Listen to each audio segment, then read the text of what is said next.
everybody, and welcome to another edition of the Mr. Warren Hayes Show. I, of course, am Mr. Warren Hayes, and it is my pleasure to welcome you to this podcast where we will be talking about professional wrestling for a couple of hours on youtube.com/Mr. Warren Hayes or on your favorite podcast application. Thank you very much for allowing me into your lives this week. If it's your first time here, that's tremendous. Why don't you subscribe to the YouTube channel or join or follow the podcast on Spotify, Apple Podcasts, and all those gimmicks. And you could also leave a 5-star review on Apple Podcasts and a 5-star rating on Spotify or a like on YouTube. And that would be very cool, and I would be very thankful if you did that, particularly because it helps the podcast grow.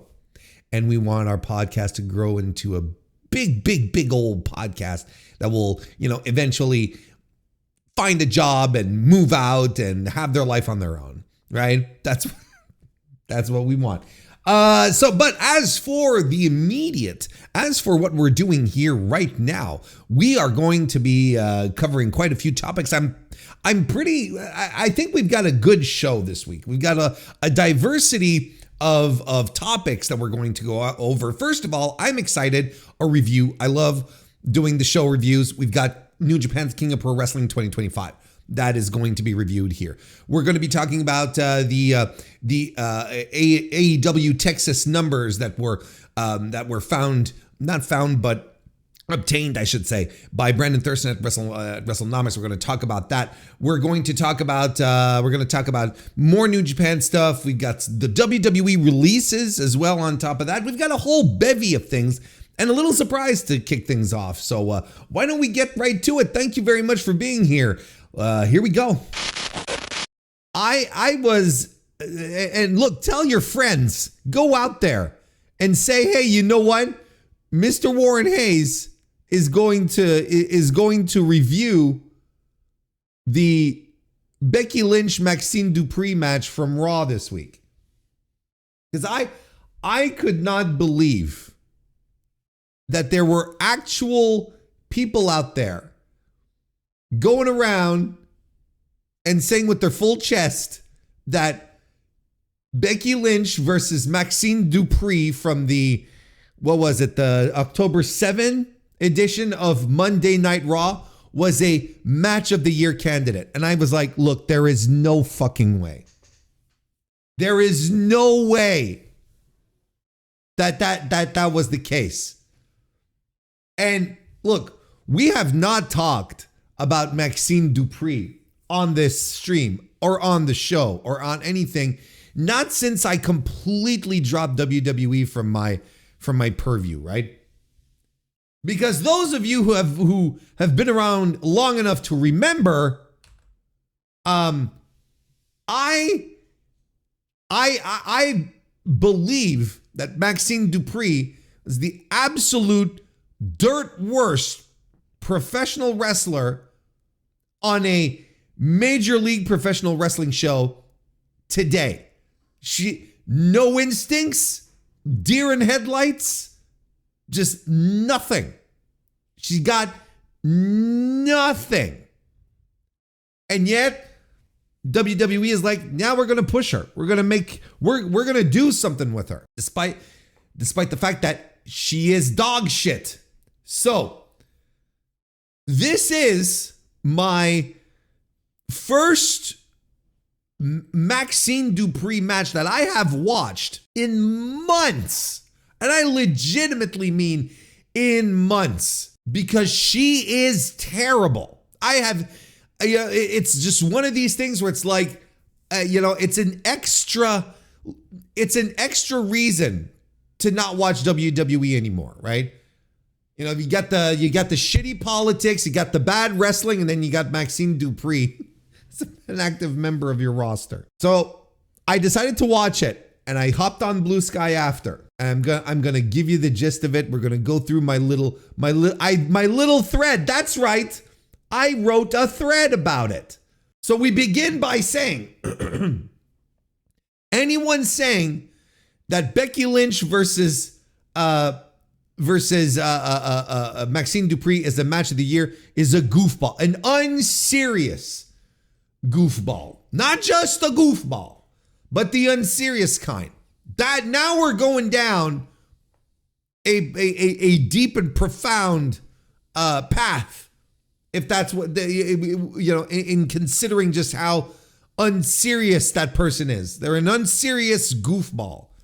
Like there is nothing in this match once you finish watching it that will make you go, hell yeah, brother, top 10 match of the year candidate. Like that's just nonsense. This is overselling. This is WWE fandom. This is the Wrestle Talk, and they're expert on analysis on everything.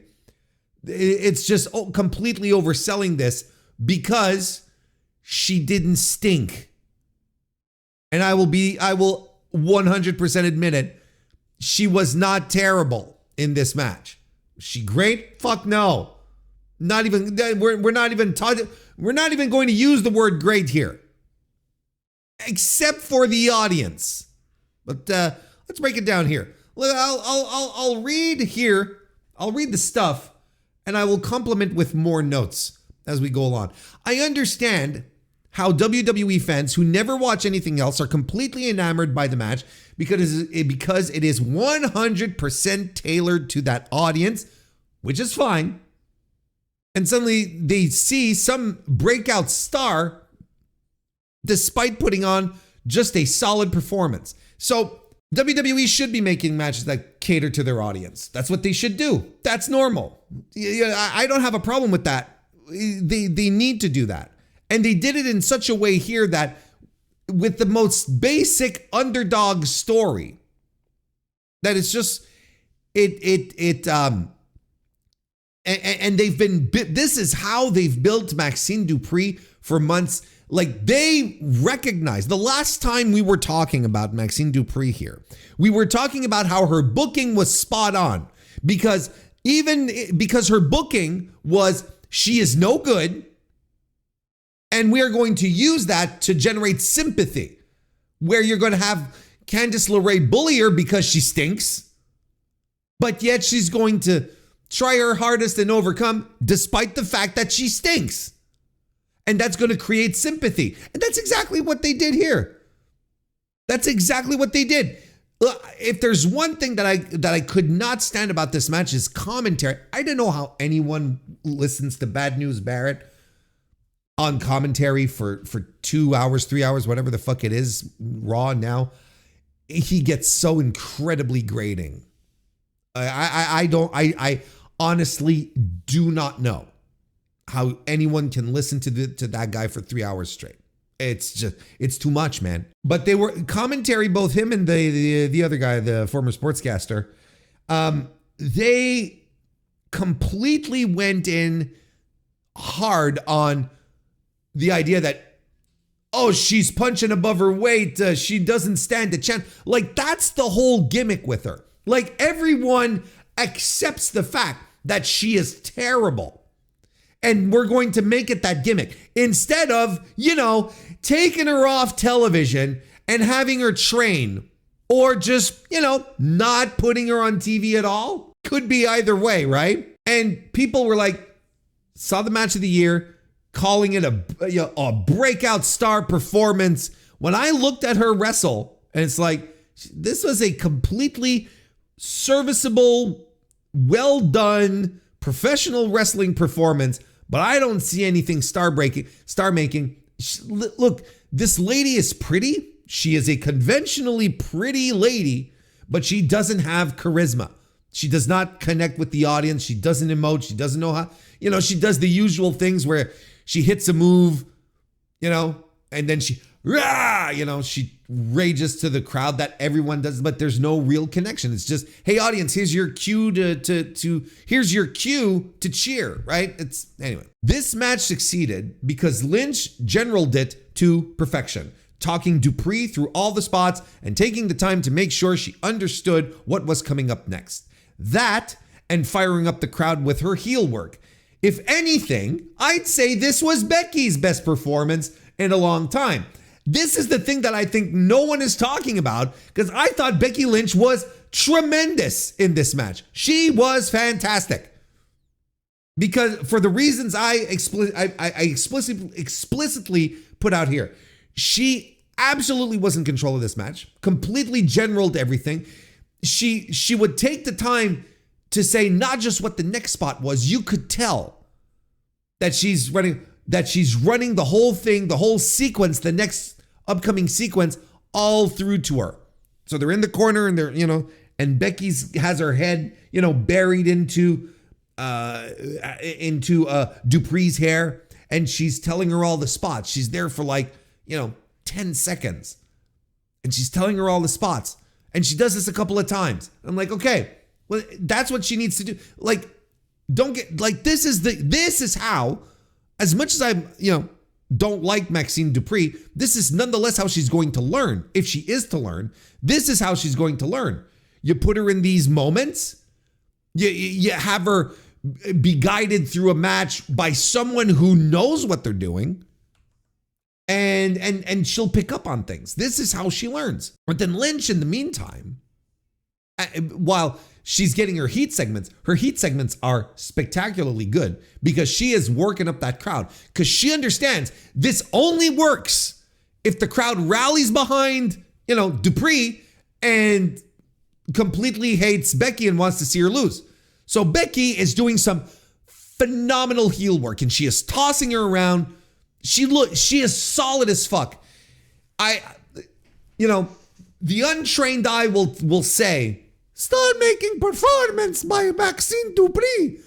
But the trained eye, like you and I have, will look at this match and will say, "God damn, Becky was impeccable. Great performance by Becky." I use the word great. I'll give it. I said I was only going to use it for the audience, but I redacted. We're retconning what I said at first. Becky Lynch was great in this match on that front, just to make sure that everything stood together and that she drove this ultra green, mediocre, more than mediocre pro wrestler through a match. Credit where it's due. You can never say Warren Hayes is not fair, because I'm going to give Maxxine Dupri her credit here. She has improved from the last time I saw her. She's not the deer in headlights wrestler who thought that hopping in place was footwork. But I'm going to dial it back a little bit. This ain't the second coming of Akira Hokuto. She graduated from being dog shit to being capable. Okay? But honestly, good for her. Good for her. That means that there might be something there. She has installed, we're not in a Jade Cargill type of situation here. I have seen improvement, tangible, real improvement. And when the bar is you're dog shit, and now you're like, well, you're a capable wrestler. Well, I mean, you rose yourself out of you rose above your station. And that's good for her. Honestly, it's good for her. Becky Lynch at this stage of her career, and with the level of stardom she has, should be able to guide anyone through a good match. So I'm saying this just to temper my own feelings about the match, where I'm like, Becky was great. Becky was great. Becky should be great. If that, matches like she had with performances that she had, like with AJ Lee, are beneath Becky Lynch, and Becky Lynch should not be having them. She's too experienced. She's a former main eventer, face of this company. She's a superstar. She should not be having subpar performances. She should be having great performances on a regular basis. And Dupri should be able to keep up as Becky lays it down. This match isn't perfect. Dupri's strikes stink. Becky's selling is terrible. And the match was sloppy at times as well. So I don't want to give the impression that this was like, woo-wee. No, it's super sloppy. And I mean, Dupri, again, I'm giving her the credit that she improved, but she still has so much work to do. And her strikes really do look like shit. They look awful. But there's stuff that she's picked up on. She's in position for stuff to happen. Her footwork is good. She's got more than the basics down. I mean, I guess working punches are part of the basics. She hasn't figured that out yet, but bear with me. She has some solid foundations now, as opposed to previously where it's just like, I'll just stand around and do the worm. I was expecting worse, a lot worse, and that's not what happened. Crowd elevated this match as they were devouring every moment.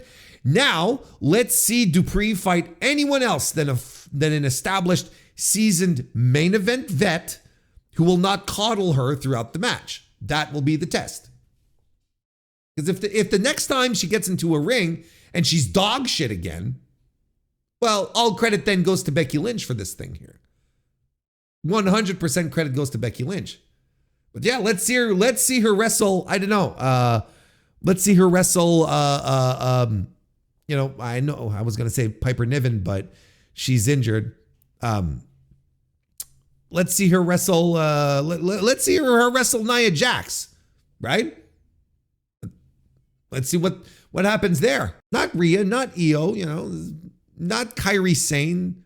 I'm talking about, you know, none of these women, these wrestlers who were top tier main eventers. And the crowd just was completely eating it up. And I thought the crowd elevated this match, made the match better, quite frankly. And I think that's where a lot of this match of the year talk is coming from, because people got swept away in the reactions and they're like, oh my God, it's a match of the year. And it's like, oh, and the finish sucked.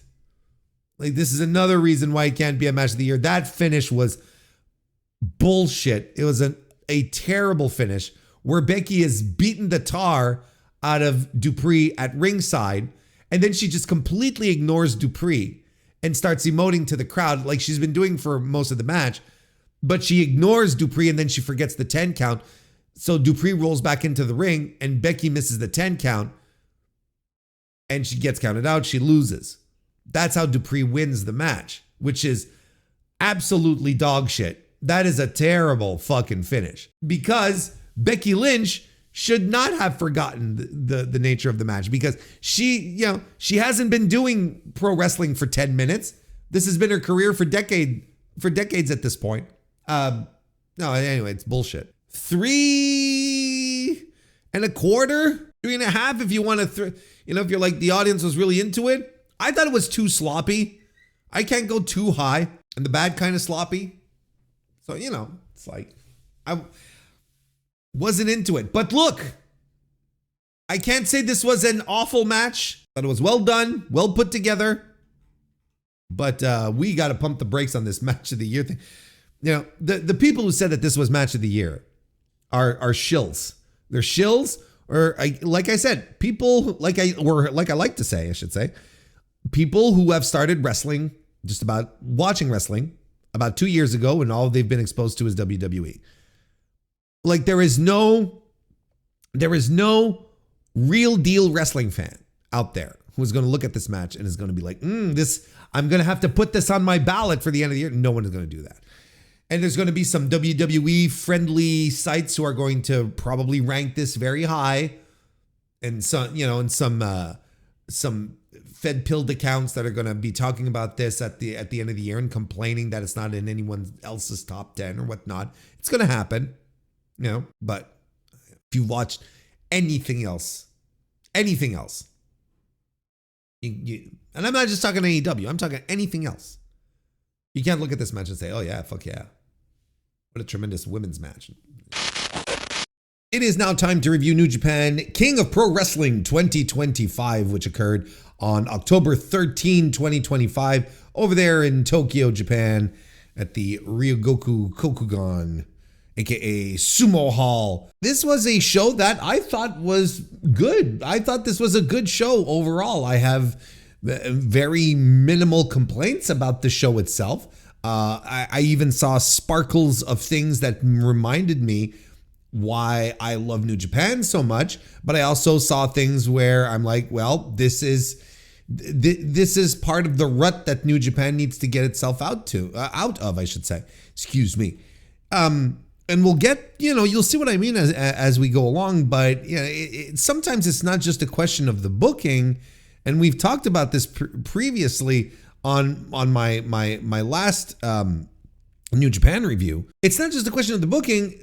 You have to wonder what kind of fire the guys have Why are these guys, a lot of these guys who have so much promise, who have the potential to be some of the best wrestlers on the planet, why are they holding back? Why are we not just like exploding with great matches at every single turn? I don't understand it. And there's a couple of things that I don't understand about this show overall. But again, we'll get into the nitty gritty. We'll get into the details of it. But I guess my overall thought is that, and maybe this is on me. Maybe this is just on me, and I shouldn't have created this expectation for myself. But I was expecting us, the collective us fans. I was expecting us to have a full vision of what Wrestle Kingdom was going to be this year. As it was years past, we're at this point in October, we already know what the main event is, and the card just like, at least the business end of the card starts taking shape. Now it's like we have nothing. We have nothing scheduled for this card. Outside of Aaron Wolf and Hiroshi Tanahashi that we know are going to be on the card and in different matches as well. And outside of Konosuke, no, not even Konosuke. We don't even have like a solid guarantee that Konosuke Takeshita is going to be in the main event of Wrestle Kingdom. And we'll get to that in a second as well. Like, it's baffling to me that we're at this point, 2.5 months out? October, November, December, it's like 3-ish months out, and we've got nothing. We have nothing, and that's like, it might not be unusual for people who partake in North American professional wrestling, where it's like, oh yeah, things are always built from month to month, so it's not that big a deal. But Wrestle Kingdom is a huge deal. It's an extremely big deal, and it's selling really, really well this year, and it has the potential to be the biggest big deal they've had since the pre-pandemic, because the tickets have sold so well. So you would think that, even though one would assume that Hiroshi Tanahashi's final match ever is the ticket driver, and maybe Aaron Wolf, mainstream celebrity Aaron Wolf is maybe pushing some tickets there as well. You'd think that they'd give us the main event, that we'd know on which way we're going, but no. Newly crowned IWGP World Heavyweight Champion Konosuke Takeshita is going to have a title defense in the meantime. So, like, I'm legitimately still baffled at what we're doing here. I don't quite understand. And a show that I felt was going to be newsworthy, that was going to give us a lot of juice and a lot of stuff to talk about, underperformed in that arena. The matches were, like I said, they were mostly all good. A couple of them were great. But, we're still left wondering a lot of things, and there's no real clarity. It still kind of feels like we're throwing things at the wall. And that, to me, is preposterous when you are setting up your biggest show of the year. But look, what do I know, right? What do I know? I'm just a fan sitting around looking at one of his favorite promotions just like be completely on life support for the past few months, for the better part of this year, if we're being honest, right? And again, like, and it's a situation I never thought we would be in, at the start of the year. Like, if you would have told me in February this year, Warren, by the end of the year, by fall, by autumn, New Japan is going to be in such a creatively destitute place, I would not believe you, because off of Gabe Kidd's breakout performances that he had at the beginning of the year in February with Yota Tsuji, right, and at Wrestle Dynasty with Kenny, I was like, this guy's going to carry the company. We're fine. I was excited for Gabe Kidd's 2025, and the company itself. The New Beginning show in February is still one of my favorite shows of the year. I thought that show was a blast, and I was slapping my hands together. I was pumping my fist. I was like, let's go. New Japan is back. We're out of the rut. We're cooking with gas now. But no, then a series of questionable decisions happened.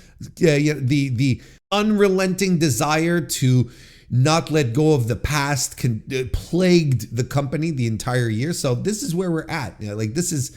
It brought us to this point here where, look, we come out of this with a fun show, a good show, but we still don't know. We still don't feel what the direction is. I don't see a vision. I don't feel the rudder. Look, let's just get on with it. But before we go any further, attendance, why don't we? 5,372 tickets reportedly sold for this New Japan show. Substantially lower than last year's attendance for the same show.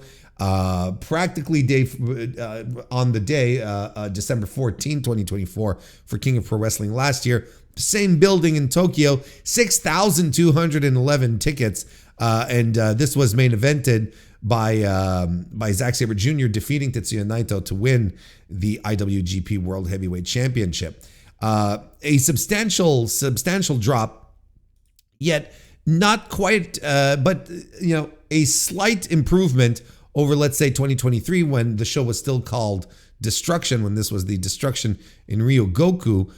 This one was main evented by the classic match of Sonata versus Evil in the lumberjack match.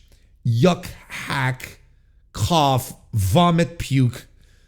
IWGP World Heavyweight Championship, of course, was on the line there. So that drew 5,002. So we're drawing a little bit better than in 2023. And then in 2022, I believe we're slightly out of the pandemic, though there's still restrictions and whatnot. I think this is still like the cheerless crowds, if I'm not mistaken. But in 2022, for Declaration of Power on October 10, 4,059 people. But again, this was still, we were still fresh in pandemic times. So, nonetheless, a good improvement over the past couple of years, although last year was a significant improvement. Now we've dropped down a little bit. And, in 2019, we're in pre-pandemic, okay? Because when pre-pandemic New Japan, all right, King of Pro Wrestling 2019, October 14, 2019, same building, Kazuchika Okada versus Sonata for the IWGP Heavyweight Championship was the main event. 9,573. So even if people go around telling me, it was like, oh, well, 5,000, still not a bad number. People seem to forget how great business was for New Japan before the pandemic. They seem to forget how great they had it back then. Like, I can't sit here, in good faith and tell you 5,372 tickets. That's good. I'd be dishonest. It's better. This is the barometer upon which we have to use these days. It's better than most wrestling promotions out there. It's in Japan. It's better than the vast majority of them. Maybe Stardom would do better. That's about it. But it's better than everyone else. But it's still not great. And again, like I like to remind you once in a while, the business of pro wrestling in Japan is different than in the United States, where in the United States, everything hinges now on media deals. Whereas in Japan, it's still very much attendance and sponsorships, but attendance is the main driver. So when we tell you New Japan is not in a good spot, and when we hear rumors about, people, some wrestlers being dissatisfied because they're getting pay cuts, because they're not getting raises, because they want to move on to the heavyweight division out of the junior division, but New Japan doesn't want to because they can't afford another heavyweight salary. It's for reasons like this. It's because we're not putting 9,000 plus again in Sumo Hall. We're putting half the capacity of the building. We're seating half of the capacity of the building. Do you see what I mean? And these typically, Sumo Hall is not it's a regular stop for New Japan. They should be able to draw big crowds, but this is the state we're in, and we've talked about the reasons, the reasons and the analysis as to why New Japan got to this place, and that's not what we're going to be doing today. We're not going to beat that dead horse. We're going to talk about this show. We're going to get into the show now. We're here for a review. Let's do a review. And I think what we're going to do is start from the top and work our way. Start from the main event, just to be clear, and work all the way back down. I'm feeling that I feel is the best way to go about it, so as to not bury the lead, which is Konosuke Takeshita defeating Zack Sabre Jr. to become the new IWGP World Heavyweight Champion in a good match, like a very, very good match. I thought, how did I rate the match? I don't even remember. I gave it 4.25 stars. I thought it was a tremendous match. I thought it was really good, great even. There was some incredible sequences in this match, I especially liked I especially liked Takeshita doing the bastard driver on Zack, but then holding on and then just wheelbarrow Germans Zack over his head. I thought that was phenomenal. And look, they got the crowd into it. They got the crowd invested into it because, there's a significant amount of people who aren't necessarily on board with Takeshita being an outsider, being not a guy who goes in New Japan, being the G1 winner and now being world champion. There's a significant amount of people who aren't into it.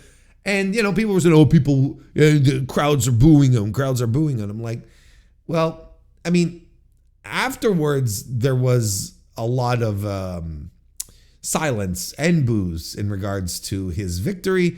But both these guys worked their ass off here. Both these guys had a really good, super strong match, which unfortunately was plagued by a bad finish.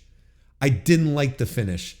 And, look, me, a lot of the times I like myself a flash finish. I like an out of nowhere conclusion to a match where it's like, oh shit. Like if you weren't paying attention, it's just like, boop, you're done, because where Takeshita hit a poison Rana and a running knee strike and then hit another running knee strike and he covers Zack Sabre Jr. and that does it. That gets the win.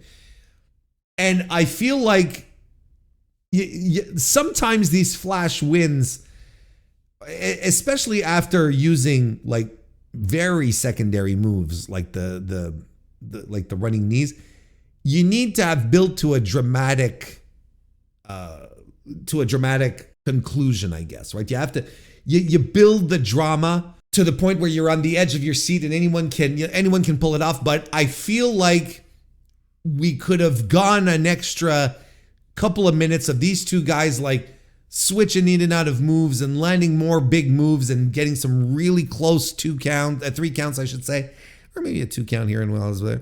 And then you're like, oh, okay. And then you get the flash knee, and then you get the flash knee, and you're like, oh my God. Well, they're not flash knees; they're running knee drops, knee strikes, excuse me. And you're like, oh, okay. Then you're like, okay, I get it. All right, cool. I understand it now. Thank you. You know what I mean? Like I unfortunately feel like this was not a deserved win. And it really did feel flat. But there's, I understand, like structurally, I understand the mechanics of the match. I understand that, Takeshita had his limb worked over, right? His arm, keeping him from really laying in with the strikes and lifting him up to do because he lifts him up at some point to try and do Takeshita does. He tries to lift Zack to do the burning fire gimmick, the spinning brainbuster thing. Or Falcon Arrow, whatever, you know what I'm talking about. And he can't lift him, and he immediately, you can see in he's favoring the arm and so on and so forth. Oh, so how is he going to get off his move? And so he gets around having to use his move where he has to use his arms by using his knees instead. But I feel like we should have got to that faster. We should have got to that, not faster. We should have got to that by Zack eating so much more shit, if that makes sense. And really having these close kickouts and making us believe that this was it. And it feels like it came up a little short. I finished watching and I'm like, no, this wasn't it. And it made the whole thing feel a little flat, because earlier on in the match, I thought they were having really good exchanges. I thought they had a good setup, a good start, and things really started to build from that point on. I gave it 4.25 quarter stars. So look, I mean, I think by the crowd's reaction to this finish, I think it's very clear that Konosuke Takeshita does not have the New Japan crowd in the palm of his hand. He had an opportunity. He had an opportunity to do it after the match to sort of rally them behind him. I don't know, like outside of the translation that Chris Charlton was providing, I don't know if he was successful in that because I can't speak Japanese. I don't know. I feel like it would take some kind of very adept promo guy to be able to turn the tides of audience perception with one promo. You'd have to be someone really special. And I don't know how he promos in Japanese. I don't know if he stinks. Is he a John Moxley or is he a Brian Pillman Jr.? You know what I mean? So it all ends up with him, being a champion that the audience isn't necessarily behind. This is not Hiroki Goto earlier this year that people had absolutely embraced. This is not it at all. This is a guy that, they weren't even quite sure how to position him. I think he was trying to do a tweener thing as well. And I don't think it worked out the way they thought it would. It ended up just muddying the waters and making it more complicated for him to get himself over. I really do think, I feel like when it comes to New Japan fans, I really do feel like they're fatigued of wrestlers from other who commit themselves to other places as well as New Japan, getting these spots and being put over like that. I think they're starting, Takeshita is one thing, but I think they're starting to feel that with Gabe Kidd as well. These things become, big talking points, and they're brought up in the feuds. Yota Tsuji talked about Gabe Kidd splitting his time with AEW, saying, "Oh, you go off to AEW to be John Moxley's stooge and whatnot." So, I can't blame them if they feel that way. But then it would absolutely behoove the booking committee to figure out solutions so creatively so that kind of stuff wouldn't happen. And right now, the creative committee is anything but. So Takeshita, unfortunately, is going to have to tread water right up until, at the very least, right up until his next defense, which might not be at Wrestle Kingdom, because after the match, Hiroki Goto came to the ring. Fully expected this to happen, by the way. I fully expected this to happen. He was put on the card in a 6-man tag. I'm like, this is the old New Japan thing where you have a main eventer on the lower card in a 6-man thing, and he's going to show up at the end of the match, and he's at the end of the show, and he's going to be the first challenger for Konosuke Takeshita. And wouldn't you know it, I was right. But here's where I was wrong. I was like, so I was thinking, oh, well, this is what they're doing. They're going to do Takeshita and Goto in the Dome. They're going to do this, they're going to give Hiroki Goto his main event in the Tokyo Dome that he never had, because he was such a he was a difference maker this year for a short while. He was a champion that the Japanese fans really did get behind, and they were like, well, listen, you're the last of the breed. You're the last of that era. We're going to give you your big Tokyo Dome moment that you never had. What I'm talking about is like have him win, right? Have him take the belt off of the outsider and bring the title home, kind of thing. But Takeshita in the post-match press conference said that he was going to fight Hiroki Goto.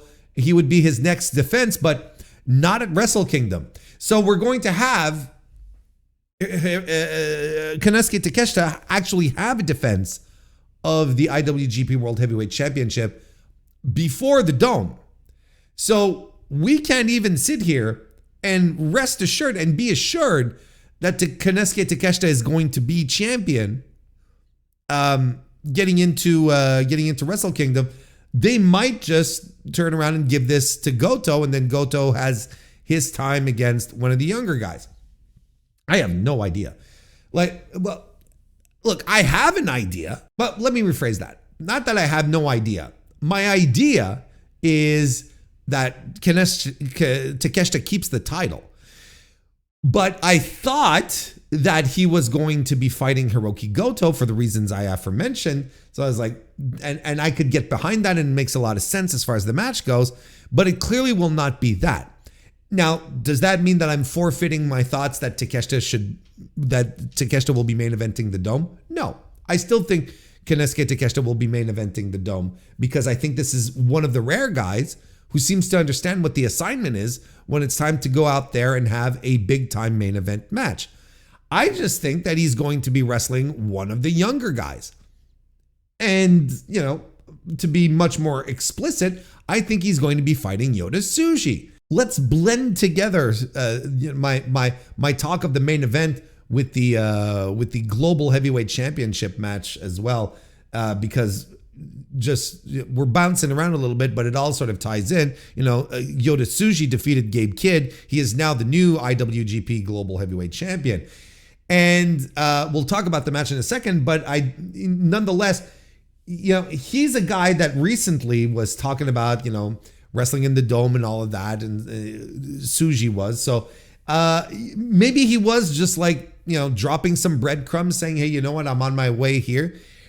And it got people thinking in regards to Takeshita versus Tsuji, was like, yeah, I think that would be at the very least, it's a main event that piques your curiosity, that gets you kind of excited, where you look at the composition, you know what, this is actually interesting.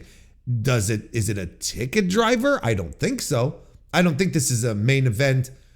I don't think this is a star-studded main event that will absolutely push, an extra 10,000 tickets or whatever on that name alone. I don't think so. But I think it's interesting enough to ensure that we're going to have a really solid main event. That is, if Yota Tsuji shows up and has his working boots on, because as many viewers and listeners probably know by now, in regards to my thoughts for Yota Tsuji, for a long time I was thinking to myself, I think Yota Tsuji just might end up being a vibes guy.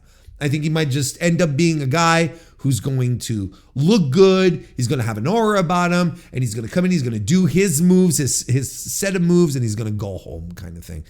And once in a while, he's going to work really hard and have that really great 4.5 star match that everyone's going to rave about. But he's never going to be like one of the all-time greats. However, recently, particularly in the G1, I thought his work had improved. I felt like his work was going in places it hadn't previously, which made it interesting. I felt he was trying stuff out. I thought his energy levels were up.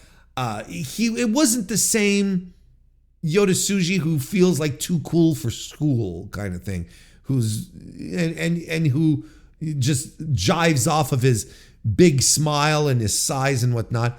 It really did feel different. It really, really did feel different. So did he start this crusade to really come across as a top guy knowing that he was going to be working the main event of Wrestle Kingdom? I don't know. But he has been discussing this. And quite frankly, I believe that a Konosuke Takeshita Yota Tsuji main event will do a lot more for the future of the company than bringing Hiroki Goto back into the main event, and Goto being who he is, in his age and whatnot. You're not quite sure how much more you can get out of him.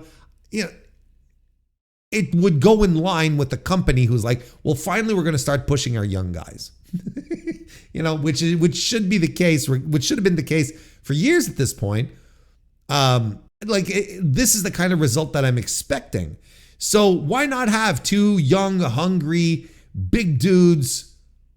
Well, I mean, particularly Takeshita. Here's the thing: is like Yota Tsuji, it's interesting. Like, he looks so tall and imposing, with the other members of the roster, but he's really, I don't think he even does I don't even think he's 6 foot, right? Yeah, he's just slightly under. He's just slightly under 6 feet, right?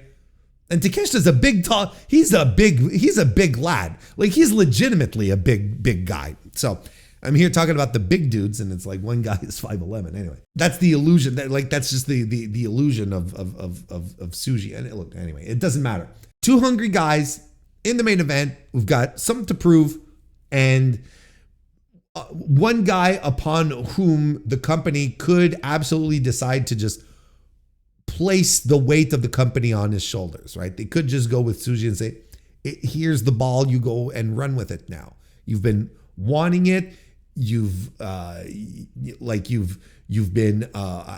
wanting it. You've been asking for it. Here you go. It can't be any more disastrous than Shota Umino's performance. And I think by putting him in the spot with Konosuke Takeshita, which I feel everyone kind of agrees on, that like I like to say, this is a guy who always understands the assignment, who knows when it's time to turn it up a couple of notches for the main event, and he's a perfect candidate for this. He's a perfect guy to drag something out of another wrestler. So the question is, who will it be? Like, we still have that question going around. Who will it be? Will it be Tsuji or will it be Hiroki Goto? So who will it be? That's the question, right? That's what's left. Who will it be? I feel like the only thing that seems to make sense, that is 100% for sure, is that Yota Tsuji is going to be the guy challenging in the main event at the Tokyo Dome for Wrestle Kingdom in January. But you can absolutely make a compelling case for Hiroki Goto to win the title off of Takeshita and then be in the main event, and then it turns into a passing of the torch type of situation, like the last of the new era, of the old era, passing the torch to the guy who clearly was anointed to drive the new generation forward. But it would make more sense for it to be Takeshita, but with this company, I just don't know. I don't know with this company anymore. My last thought on this subject goes a little something like this. I had told you all before the G1 started that this was going to be a tremendous back end of the year for Konosuke Takeshita. And I don't think it's finished yet. I don't think it's done yet. He has his issues with Kazuchika Okada that are simmering, that are bubbling over, right? Tony Khan likes Takeshita a lot. New Japan obviously likes Takeshita a lot. I don't think it's done. I would not be surprised if Takeshita holds on to the IWGP World Championship until the very end of the year, all the way to World's End, over in AEW, where he meets Kazuchika Okada in the finals of the Continental Classic, which seems to be something in the making right now. I think they're absolutely simmering this feud, right? And I think this is where it's going to be blown off. And then he's the guy who gets a clean win over Okada, wins the unified title, and he has, along with the IWGP World Heavyweight Championship, which then he can drop 5 or 6 days later to Yota Tsuji, which would also be fine. Look, this is just speculation, but I told you guys, and you should listen to me. I don't know why you don't listen to me more. You go off and you do your willy-nilly things, and you have all your thoughts and stuff, and I'm sitting here and I'm telling you, this guy, I told you in fucking May, June, that Konosuke Takeshita was going to have a great back half of the year. No one listens to me. But listen to me here. I don't think that Takeshita's good fortunes are over just yet. I don't think they've hit the wall. I don't think we've hit the ceiling. How about that? The ceiling is better. I think the ceiling is we still got a little ways to go. We've still got some footage, that we can build up on. But then I also hear the squeals. But Warren, he's already the global heavyweight champion now. Do you think he's going to drop the title in the meantime? Not if he's going to be challenging. Not if he's going to be challenging for the world championship. He's not going to be dropping the global title.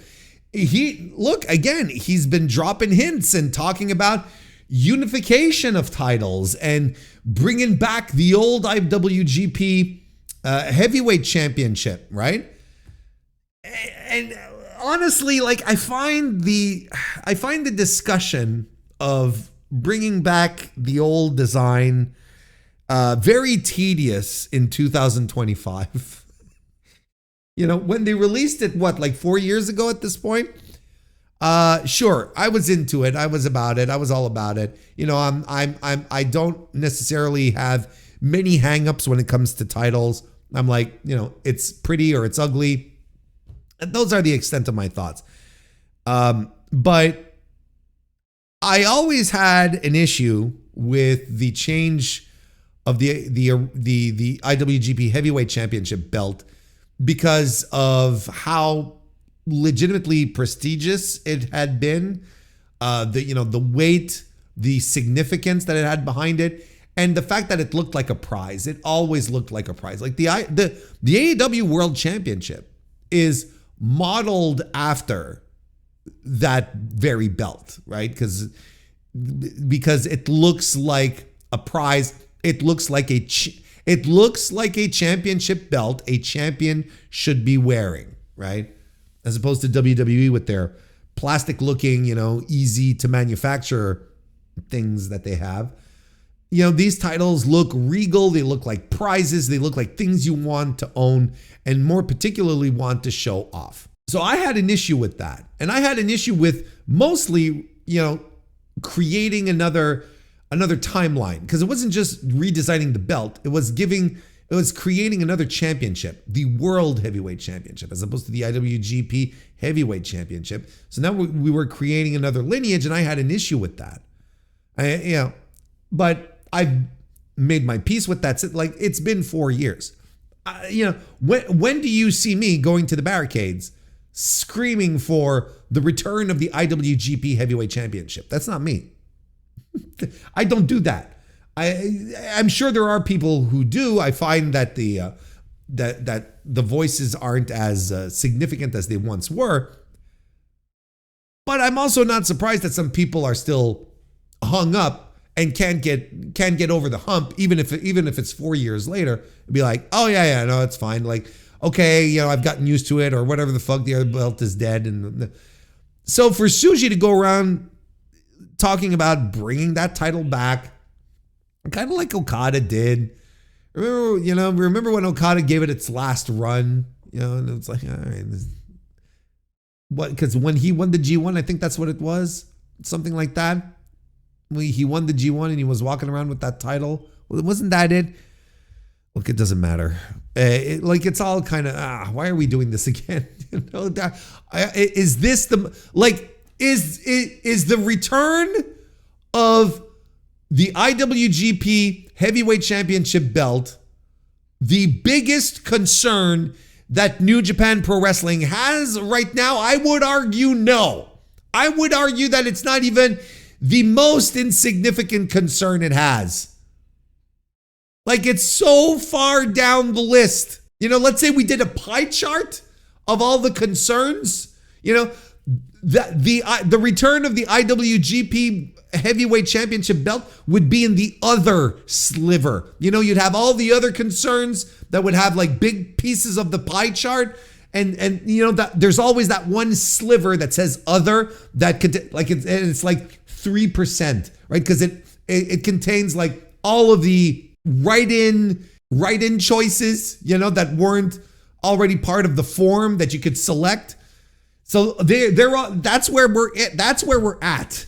It's not even an issue. Is that what's going to get people excited by New Japan again, bringing back the IGP? I know.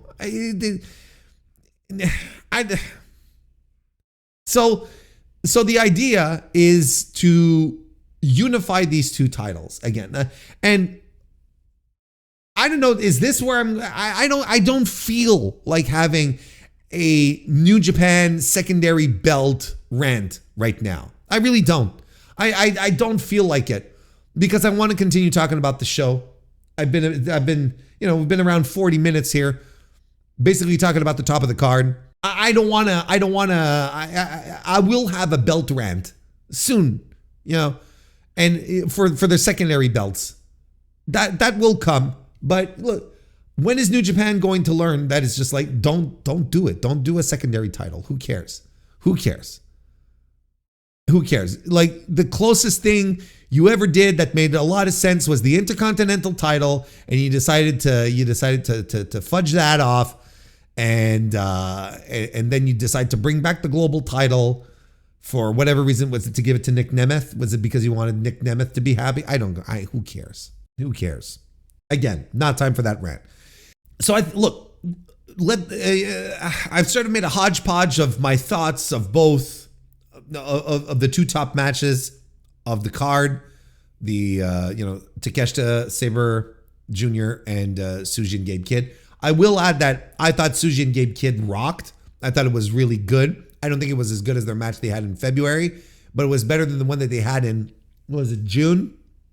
When's the last time they had one other match earlier this year, and after the February match, and that was shockingly average, but they decided to turn it up here. This was a lot of fun. This was really good. I truly enjoyed how big and physical this match was. I thought Gabe was particularly great in his selling. I thought Tsuji was on point again.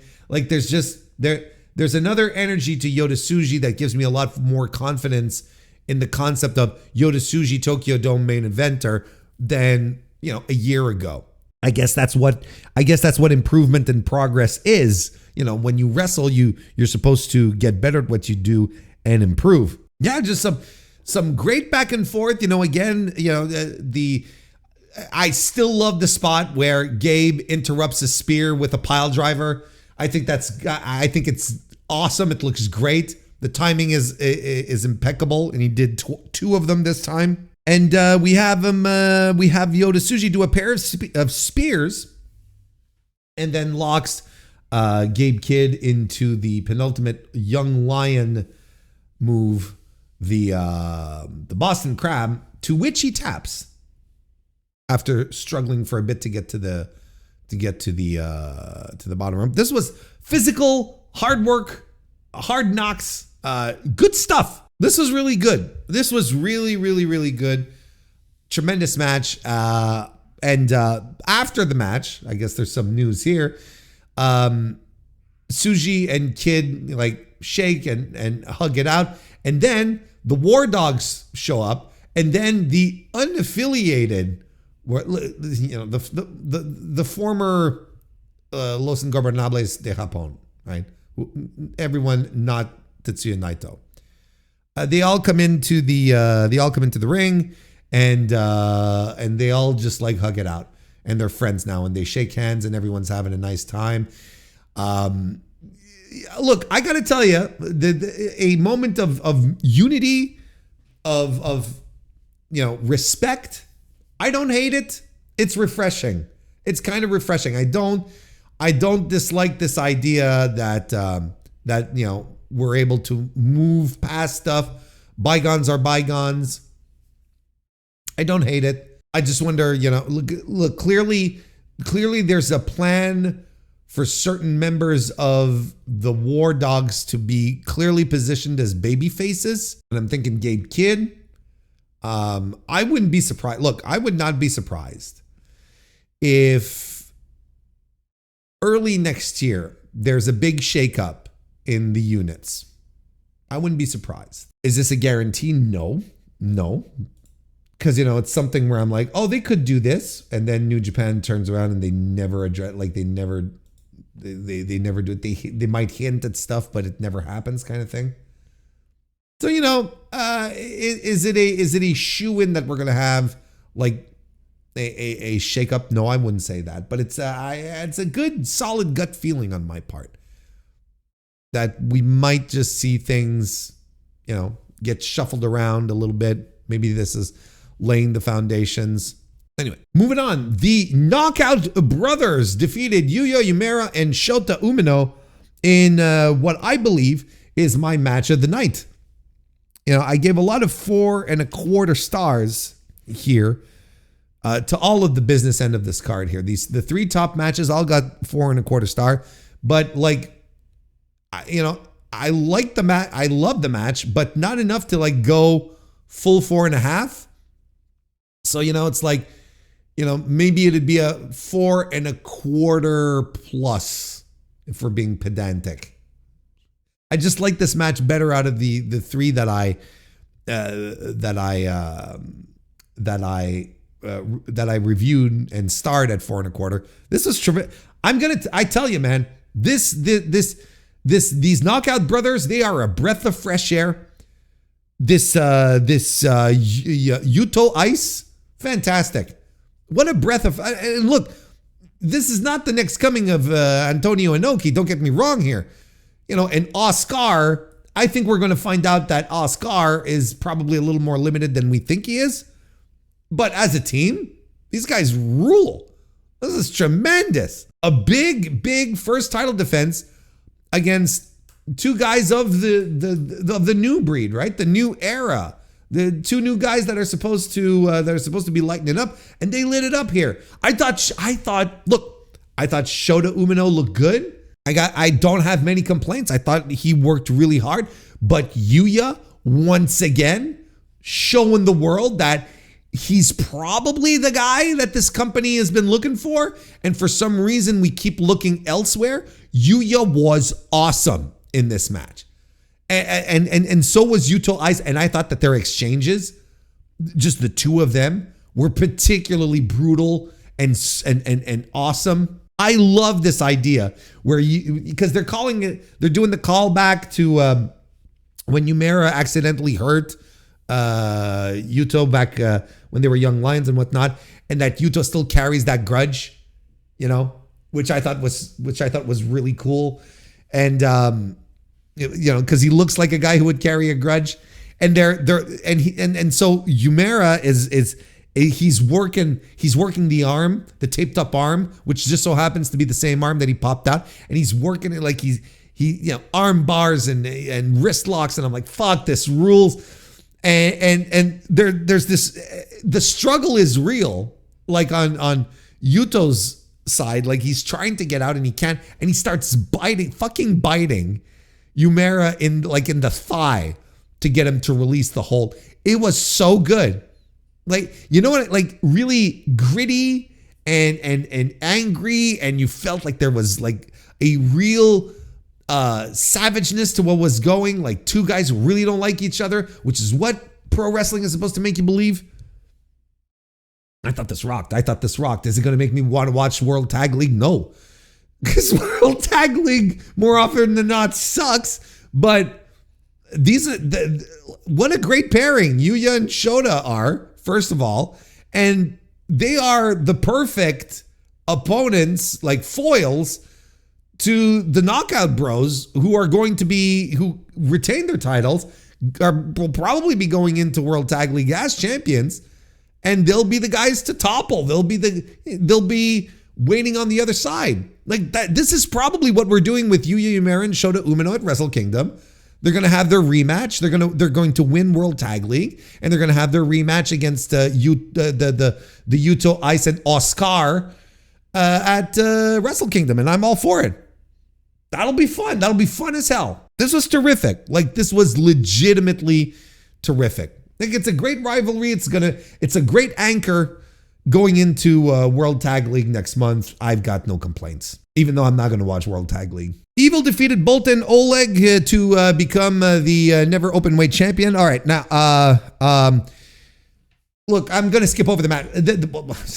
I don't have many thoughts about the match other than it was shit. It was shit. It was exactly the shit that you think it was. You know, the parade of clowns, you know, coming in with their goofy toys. You know, all that's really missing is the squeaky shoes and the red noses. And they come in and there's ref bumps and all of the fucking usual nonsense. And then it's like, Bolton Oleg, he's fighting off all four members of the House of Torture. He's defying the odds. And you're like, we know how this is finishing. Stop it, Chris. Stop making us believe. Stop trying to make us believe. Stop trying to make us invested in this. This was garbage. This was junk. This was not good. This stunk. But what we need to focus on is after the match, right? Evil and his cronies continue to beat down on Oleg after the match. The Young Lions come in to interfere. And among those Young Lions was Aaron Wolf making his New Japan debut, his television debut, right? Outside of the contract signing thing. The press conference, he was there and he basically judo through a couple of the House of Torture guys. I don't know who, like probably Kanemaru and I don't know. And then Evil confronts him. They don't come to blows. And Aaron Wolf is just standing there and he's staring him down. And we are going like, so, and basically the House of Torture back off, which is weird. Let's be honest here. It's weird. Because the House of Torture, there's like a million of them now. So they could just like easily overtake them. I don't know why they felt like they had to back off of Aaron Wolf. Here are my impressions of the first appearance of Aaron Wolf on television. He's a big lad. My goodness. Like we saw it at the press conference, his suit, he was basically like bursting at the seams in his suit. He's a big dude. He's a big guy. Looks good. I thought his judo throws were good. Of course, I mean, that's his fucking bread and butter. He's a judoka, gold medalist judoka. So that's what he should be. At the very least, I shouldn't even be commenting on his judo throws. So and he got a big reaction. So he got a really, really big reaction. People know who he is. Like he got one of the biggest reactions of the night and it was a surprise. So it's like, okay, that's okay. Maybe indeed they do have something here, right? The one thing that a lot of us were very curious to see how things were going to work out for him was on the charisma front. What kind of crowd presence will he have? What kind of in-ring presence will he have? And I will tell you right now, it's not great, pal. It's very he's very much a fighter, right? This guy is not. He didn't start fighting to be entertaining. He started fighting to beat people up and win gold medals, right? That's what he trained for. So clearly he doesn't know how to emote. He doesn't know how to connect with the crowd. He was probably told, you stand there and you bore holes through Evil's skull. You're so mad at him, right? And you just stare him down and you're unflinching. And I think there's a way to convey that in an entertaining way, in a way that makes it feel like it's part of the show, versus doing it but like in the conventional fighter sense, where you're standing across from your opponent and you're just giving him the stare. Like, he doesn't have that intensity. So look, I'm not coming here to say that Aaron Wolf is a bust, that he's not going to be able to overcome a hurdle. I think that's clearly a pain point now moving forward. I think that he just stood there like a stoic samurai style guy, like that kind of type, but without, like I said, the accompanying energy that makes a pro wrestler a pro wrestler. And I'm not saying he had to have his, like what a lot of wrestlers do when because there's two extremes. You'll tell a wrestler you have to stare at him and you got to show that you're angry and that you're intense. And then wrestlers will go like this.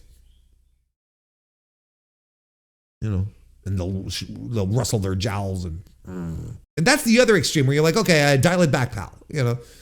So but we're at the other end where it's just like complete stone face and unresponsive. That's the word I've been looking for. Unresponsive. And that's not necessarily the way to go. But look, that's something that he can pick up, but he's not going to pick that up as easily as, here's how you do a Canadian destroyer. When I say easily, it's not like a technique thing. Then it becomes more of a part of, well, who you are. And do you have that kind of thing innately within you? Some of the great charismatic pro wrestlers of all time didn't go to promo school. They just knew how to do it. They just felt it, they vibed it, and they went for it. They didn't do acting class to do it. So that might be a little harder for him to pick up. That might be more difficult for Aaron Wolf to wrap his head around, because again, like, this is a guy, all he's done all his life, all his career is train, fight, train, fight, train, fight. Not how to work a crowd. That's going to be a little more difficult, I think, on his end. He might have to overcome it. But like, he's a handsome man. Like, he has presence. It's not as if he's a complete and utter dud. Like, a guy like Bolton Oleg, to a degree, is able to, he's been constantly working on improving his in-ring charisma, and he has a couple of things working against him. Physically, he's not like immediately attractive. He doesn't have like that natural charisma. A guy like Wolf looks good on camera. He's big. I would say he's an attractive man. So he's got a lot of natural attributes that carry him halfway to this charisma thing. He just needs to work on other stuff. And yes, I guess that'll come with time. But ultimately, clearly, what we're doing here is we're setting up Wolf and Evil for the Never title at Wrestle Kingdom. So Wolf's first match in New Japan will likely be for the Never title. That's a whole other discussion. And honestly, like, I don't, if you want my thoughts on it, I don't care. It's the Never title. It doesn't matter. That it doesn't matter. It should be used in that capacity. It's fine. But what I'm more concerned about is this. They are clearly going to be putting him in a match with Evil, so Evil can do the House of Torture shenanigans, so that Aaron Wolf can cover whatever weaknesses his game might have out the gate. I think what they're saying here is that, yes, training is going forward. Yes, he's picking up on things, but he is not ready to carry, not even carry, but to be a participant in a one-on-one match without there being some artifice added to it to, as Paul Heyman would say, highlight the positives and mask the negatives. So I think there's probably still a lot of holes in his game. And I think that is to be expected. This is not necessarily a knock. I'm not saying, oh, mistake, New Japan blew it. No, I think it's actually very sane to see it this way. What is insane is to throw him to the wolves, pun not intended, by having him have his very first match on Wrestle Kingdom. Like that's bonkers. You know, all of us were saying, at least anyone with the brain, we were saying that unless he's picking it up like Kurt Angle did, you know, maybe he'll pick it up like Kurt Angle did. They're going to have to keep it short. They're going to have to try and find a way to make him look good. And that's clearly what they're doing here. That's clearly what they're doing with this Wrestle Kingdom, with this potential Wrestle Kingdom match. I mean, I think it's pretty clear this is where we're heading. He's going to get into the ring with, you know, Evil was the top heel. Everyone hates Evil. And he's going to come in there and he's going to beat him up. And it might be a 5-minute match where Aaron Wolf just beats the bejesus out of Evil and no harm, no foul. Because, you know, Evil is not the guy you're throwing your weight behind. He's not a guy that you're going to be like, this is going to be a top guy for the company. We need to protect him. It's Evil. Who cares? You know, he's just big enough to, you know, he's a big enough heel to be for it to be a significant win for him. And that's it. And Evil's going to do everything in his power to make this guy look good. It's fine. But it's, you know, am I saying that the dojo system might be failing him, that he might not be ready? That, look, I don't know. I don't know what his progress is like. I don't think you should judge his progress on judo throws, which he's been doing his entire career. There's a lot still to come. You know, pro wrestling has a lot of components. From what I understand, he's taking it very seriously. That's the one thing that I have heard, is that he's taking it very seriously. He's not fucking around. He's really putting in the work to improve, to get better, because I think he understands how much New Japan are depending on him for this. And quite frankly, I think he wants this to work. I think he wants to do this for a living. I don't think he's a flash in the pan type of guy, star that's like, I'll just go do something else after. I think he really wants to do this for a living. So we'll see. We'll see how he turns out.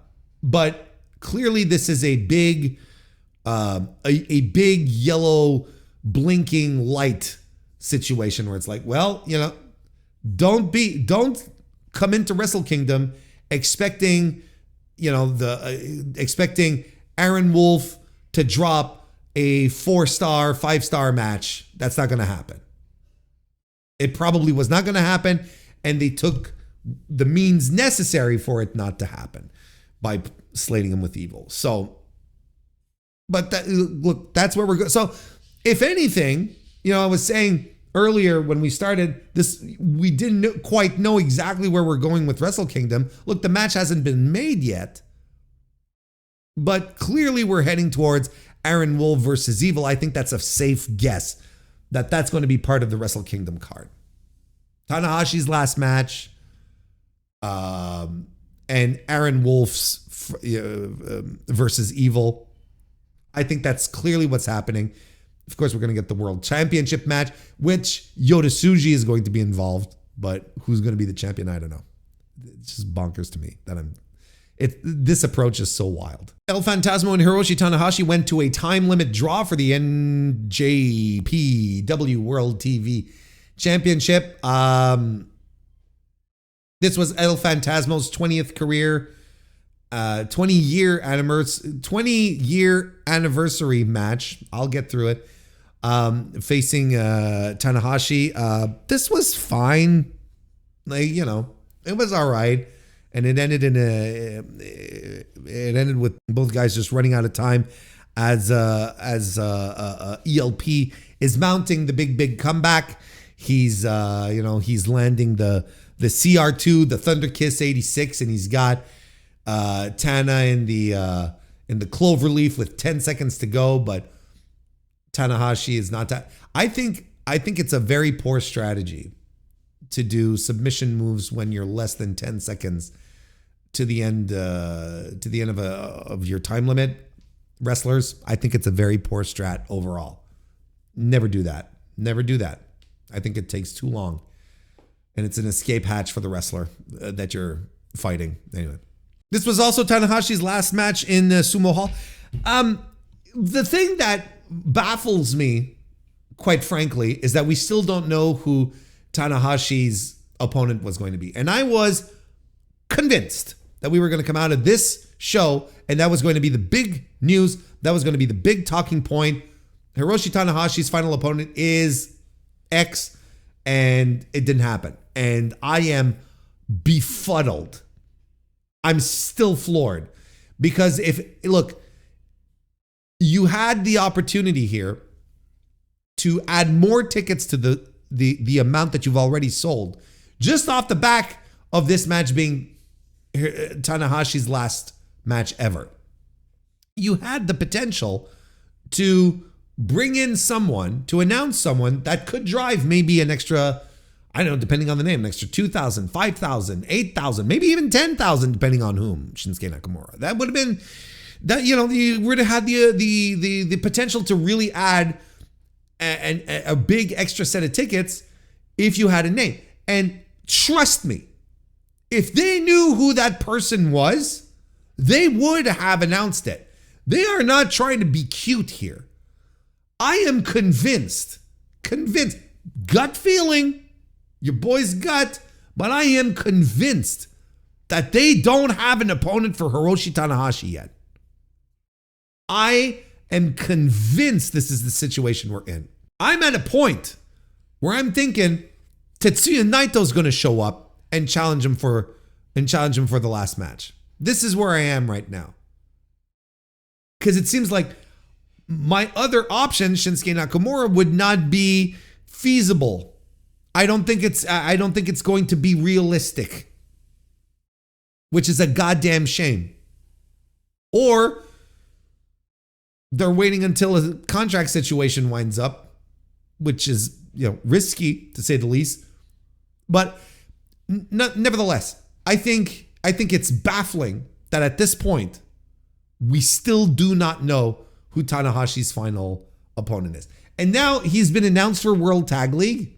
And I don't understand again. I don't understand. Well, he hasn't been announced, but they've been hinting, like Phantasmo hinted, like in the post-match comments, hinted that he and Tanahashi could be a duo for World Tag League. And again, I don't understand it. I don't get it. It's not as if Tanahashi's final G1 was this huge draw every night that he was on during the entirety of the tournament, because it was not. It didn't create like this substantial uptick in ticket sales, and a lot of the G1 was very disappointing as far as sales go. It's so baffling. It's so baffling. So it's not as if him being in World Tag League, Hiroshi Tanahashi's final World Tag League, like, who cares? Like, everyone now has their tickets for the Dome to see the really significant final match of Hiroshi Tanahashi's career. And we still don't know who he's fighting. And I think that's preposterous. I think it's preposterous. I think they don't have anyone. If they had someone, they would be crowing. But they want something big. They want someone big, and they cannot land the people they want. And at this point, it's probably going to be Naito. No, it's not going to be Okada. For those of you who are wondering.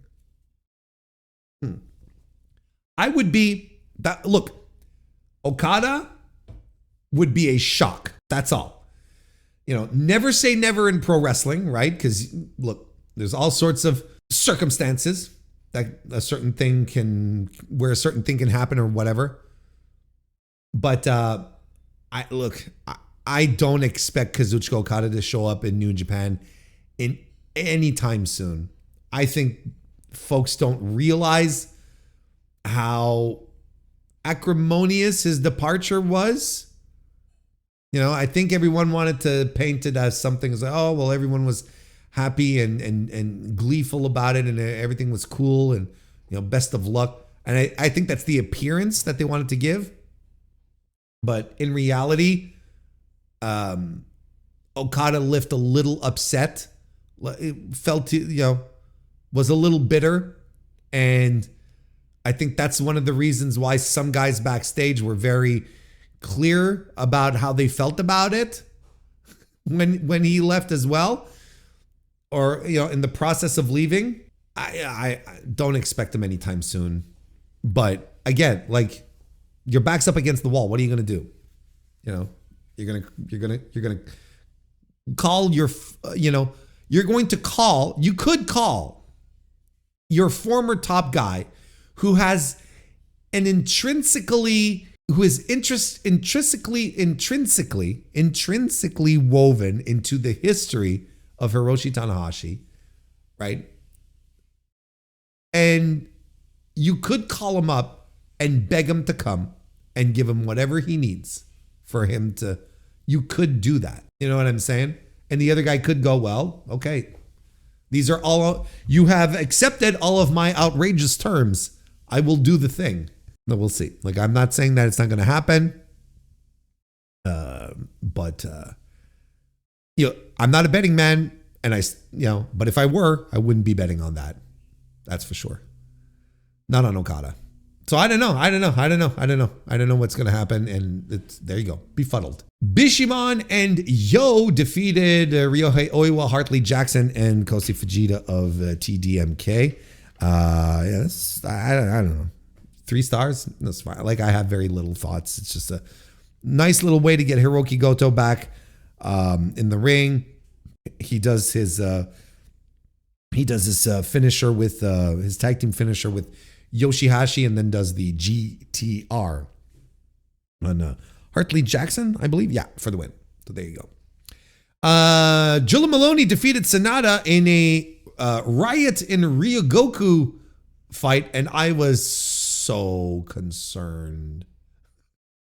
I was so concerned that this match was going to be a pile of ass, but I enjoyed myself. I thought it was pretty good. You know what? There was less House of Torture interference in this no DQ match than there was in an official match later on in the evening, the Evil versus Bolt and Oleg match. You'd swear that was the match that was no DQ. I thought this was, first of all, we got to talk about, the second snake. There's 2 Sonatas, right? Just like there's 2 snakes. There's Solid Snake, there's Liquid Snake. Now there's, Solid Sonata and Liquid Sonata, and somehow that sounds worse. Yeah, I was completely, they got me coming out with the mirror ball costume, and I'm like, this fucking guy. And then they do the audience thing, and I'm like, wait, what? Is this one of these? Does he have a twin? Is he like, has New Japan just started hiring guys who have twins? Is this what we're doing now? Yeah, I mean, this one got bloody. Both guys ran the razor on this one. Sanada, not that much of a bleeder, but I appreciate the effort, and he got some in his blonde hair, which I thought was pretty cool. But Maloney, holy fuck. Like, wow. That was, he was bathed. That was awesome. That, honestly, the blood added quite a bit. But you could also tell, like, a guy like Sanada, not used to these matches. How many times has Sanada been in a street fight, a death match type thing? Never, right? Or very seldom. Maloney's been around the block. He's done the UK Indies. Yeah, all right. He's done all sorts of these matches, but Yeah, this was fantastic. I don't know, like chaotic and not an overuse of goofy weapons. There were no kendo sticks, and there was the table spots, which were pretty cool.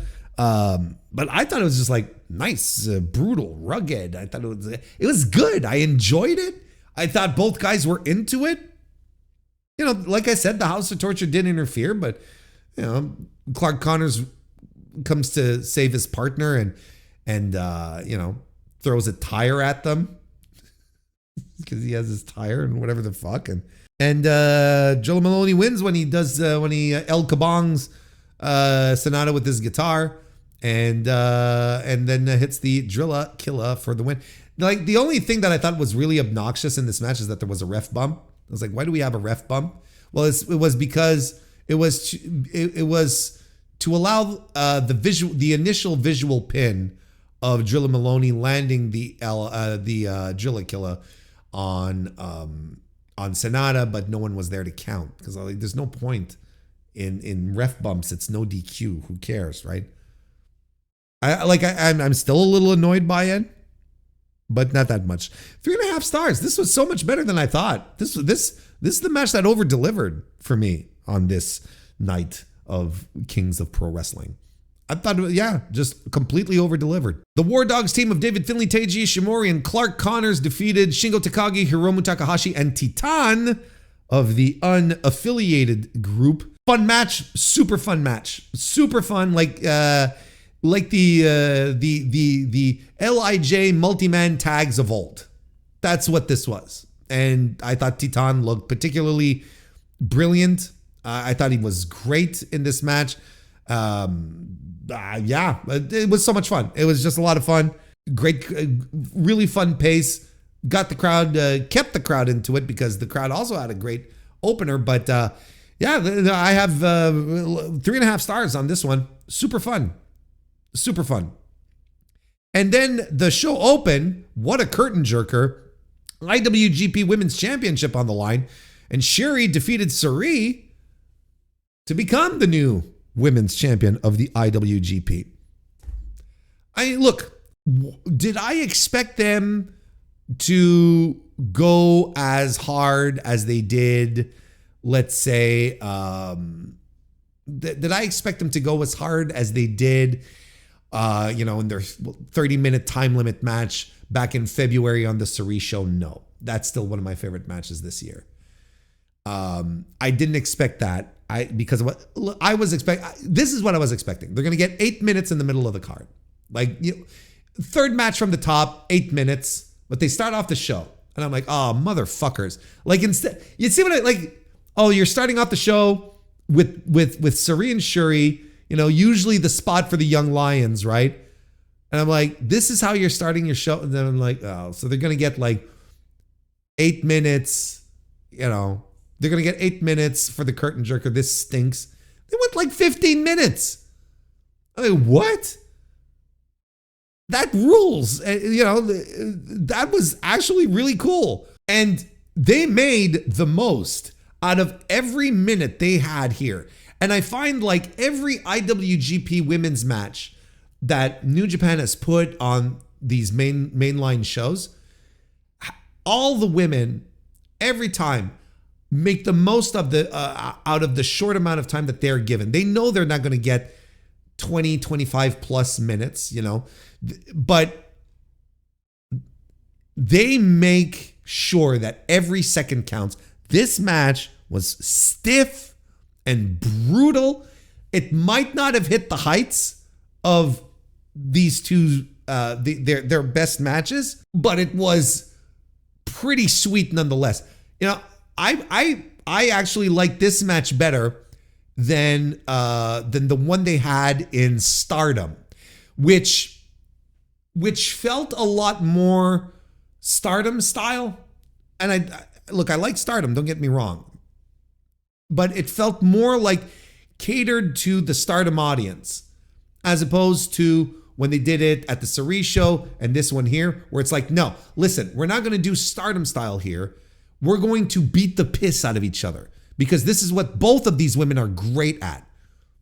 Shuri just being a legitimate badass ass kicker. She's not a bad ass kicker. She's a badass anyway. And Sari, like commentary put over, she just wants to prove to everyone that she is the strongest, which is exactly her thing. Like there's no one better than her.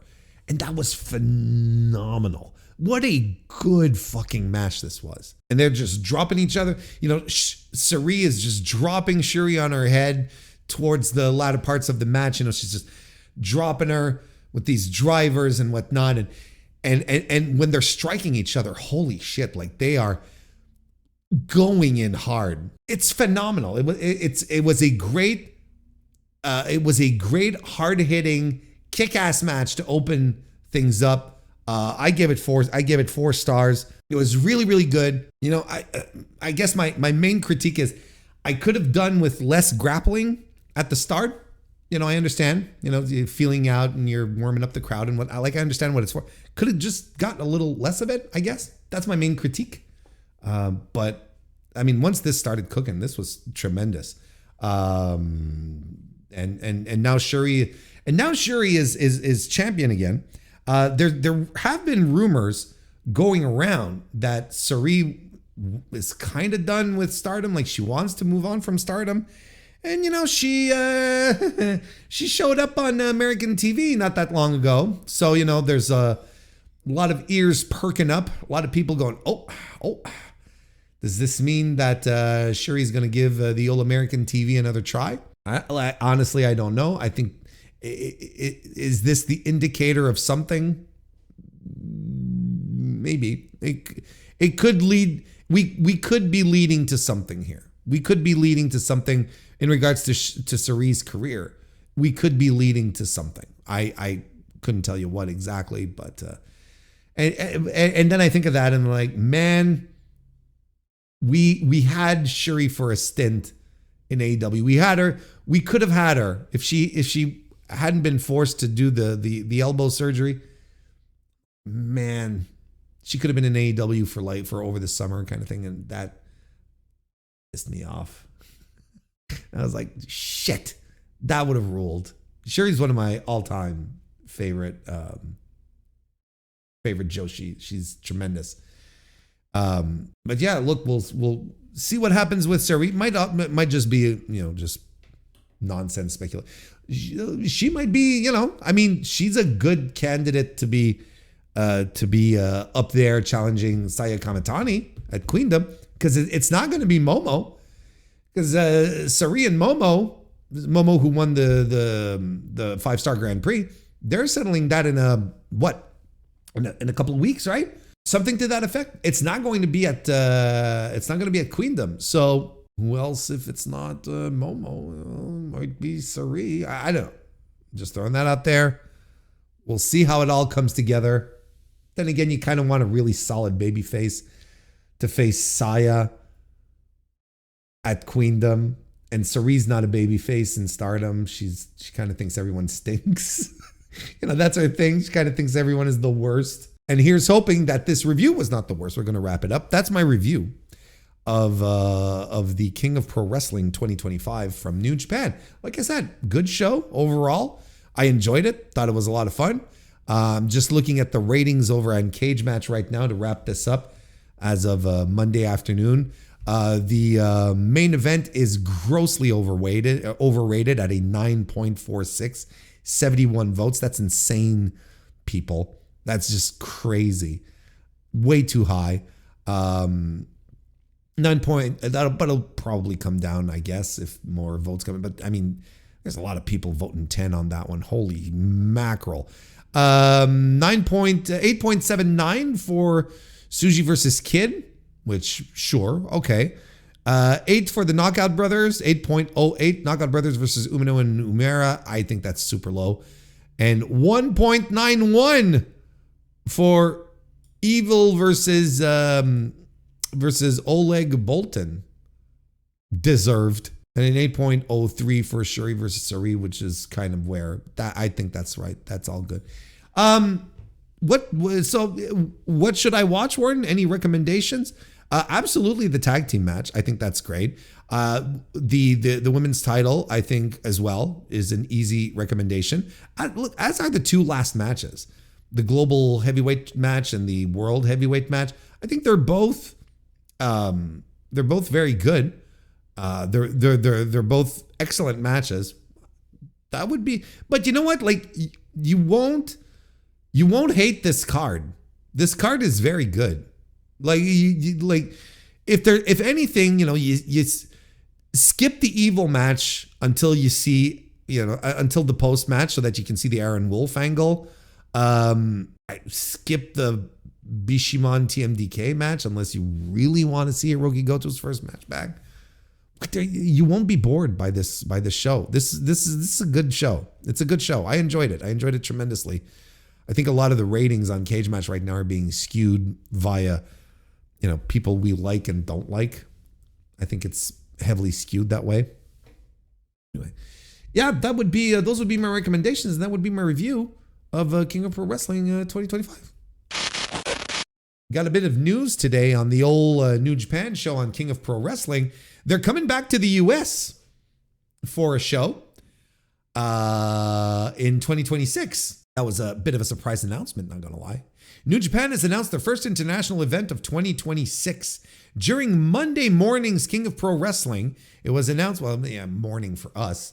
It was announced that they would be heading to the Cure Insurance Arena in Trenton, New Jersey on February 27, 2026 for the New Beginning USA. Let's run the little... New Japan Pro Wrestling comes to Trenton, New Jersey. Oh, wait. New Japan is really... No, maybe not running. I was going to say, let's watch the thing. But then I'm like, oh no, wait. TV Abema or TV Asahi are bastards. This is essentially what I wanted to...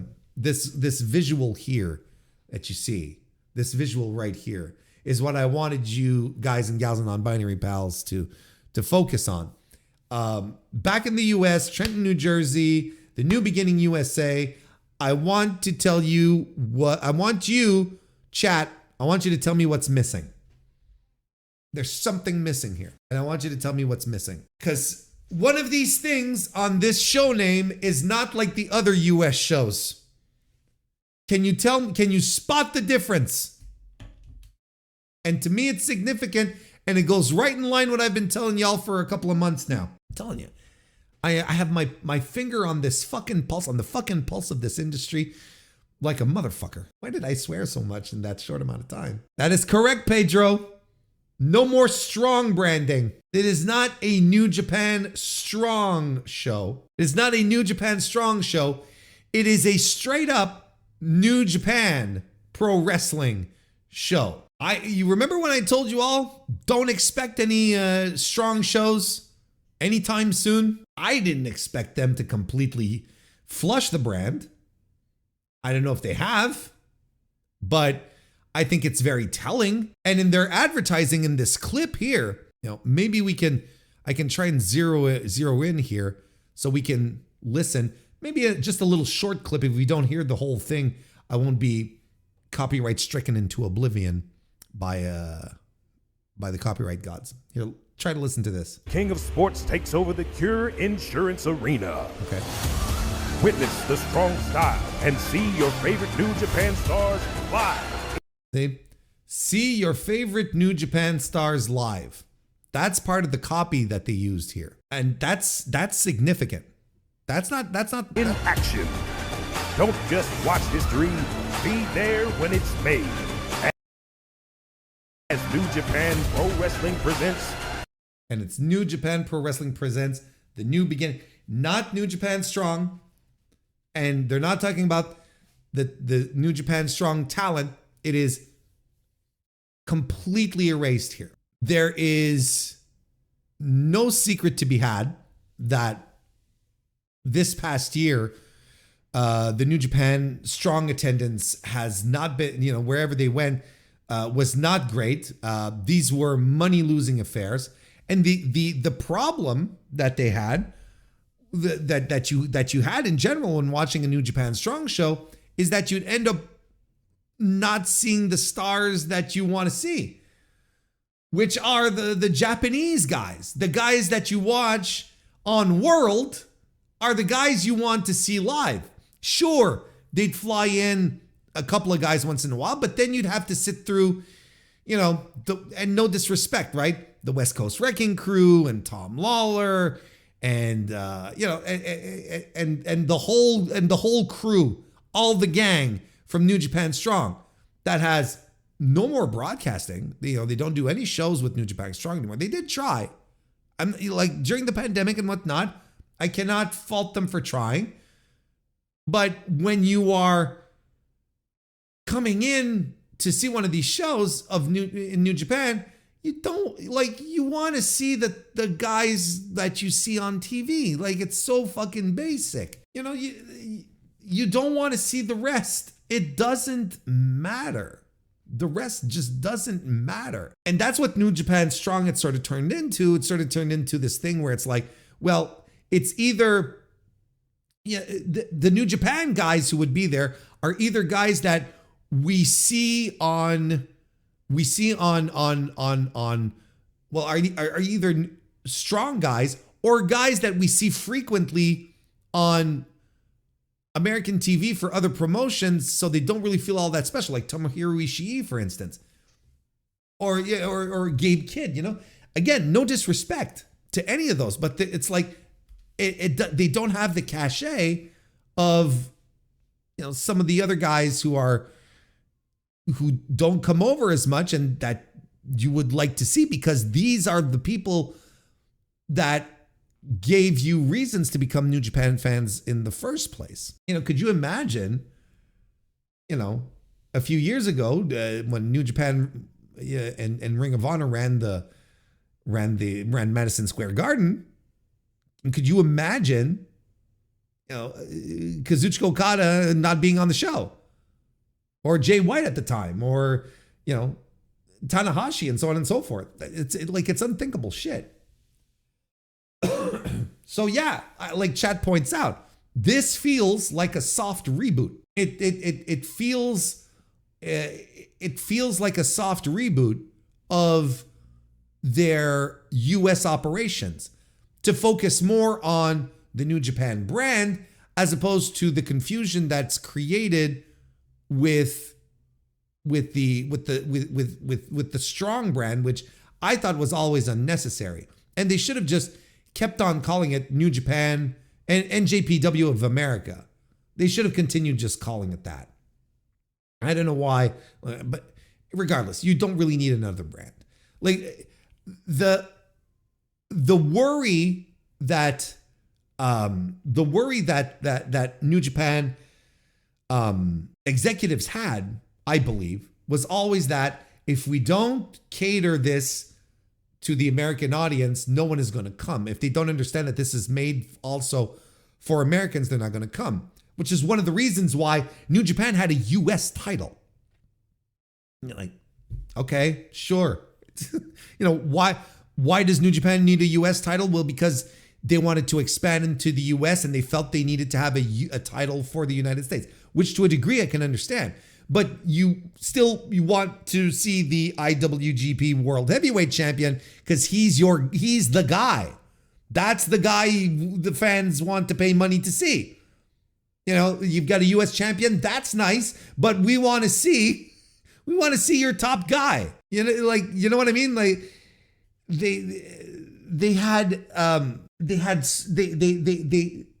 I think they had a significant misread of the US crowd, because the US crowd who was into New Japan just would come to see their New Japan stars, not TJP and the West Coast Wrecking Crew, and who are the I'm trying to think the name of the guy who always opens up the Strong shows and the Strong Gauntlet. What's his Vandergraff, right? Vandergriff. It's not who you want to see. So I mean, I'm thinking that this is likely going to be the direction. That's what I find really interesting in this circumstance. Now, the big question is this a good time to is this the good time to rebrand your US strategy, to rethink your you're rebranding it, but retool your US strategy if you're going to focus exclusively on the New Japan guys when you don't have any stars? When you don't have anyone that people are like, yeah, I want to see XYZ. They're just not around anymore. There's like the only chance you could see Kazuchika Okada back in the day is if he came across the seas to join a show, and that's what made it exciting. That's why they had an Okada Tanahashi match. What was it? I want to say 3 years ago. I can't quite remember. Like at the Cow Palace, right? Wasn't it at the Cow Palace? I could be misremembering. Yeah, you know, like like all these things, like in the circumstance in which New Japan is right now, is this a good idea to be refocusing your US strategy? Your boy Warren Hayes would argue, no, it's not. Rebuild your fucking shit at home. Give the people, your fans, your New Japan fans, give them a reason to get excited for New Japan to come into the United States and hold shows.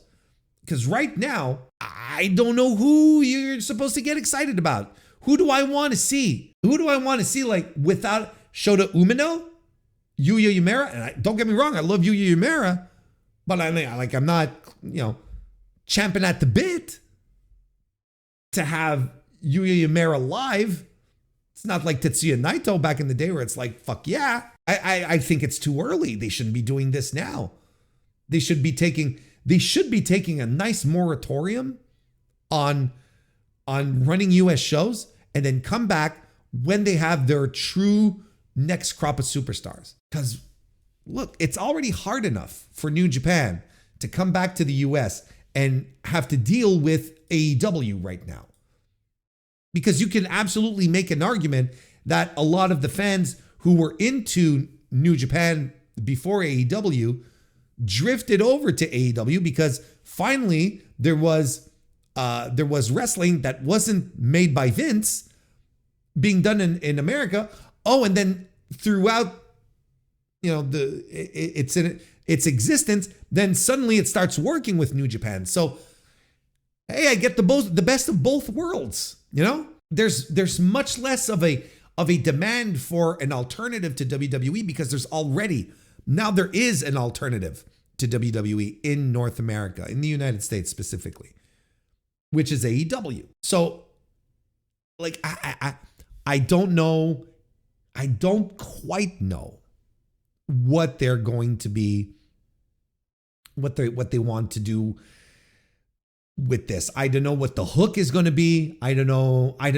Like I don't see this show drawing unless, somehow Aaron Wolf gets translated into a big star here in the US as well. I don't know. I really don't know. And here's the other thing. Maybe not a lot of people are aware of this, and I can understand why. But from my understanding, it is my understanding that a lot of the reasons a lot of the guys didn't want to come over to, didn't want to do the strong shows because they weren't getting paid any extra. You're asking me to work extra dates for no money. You're asking me to work extra dates for no extra money. And then on top of that, I have to take like a 20-hour flight or whatever the fuck, be jet lagged like a motherfucker, do the show, and then come back? No. I do one date and fly back? No, absolutely not. No. That's why a lot of the guys didn't come over during the strongest heydays of Strong, unless there were exceptions, of course, but there's no incentive for them to do it. You have a guy like David Finlay fly over.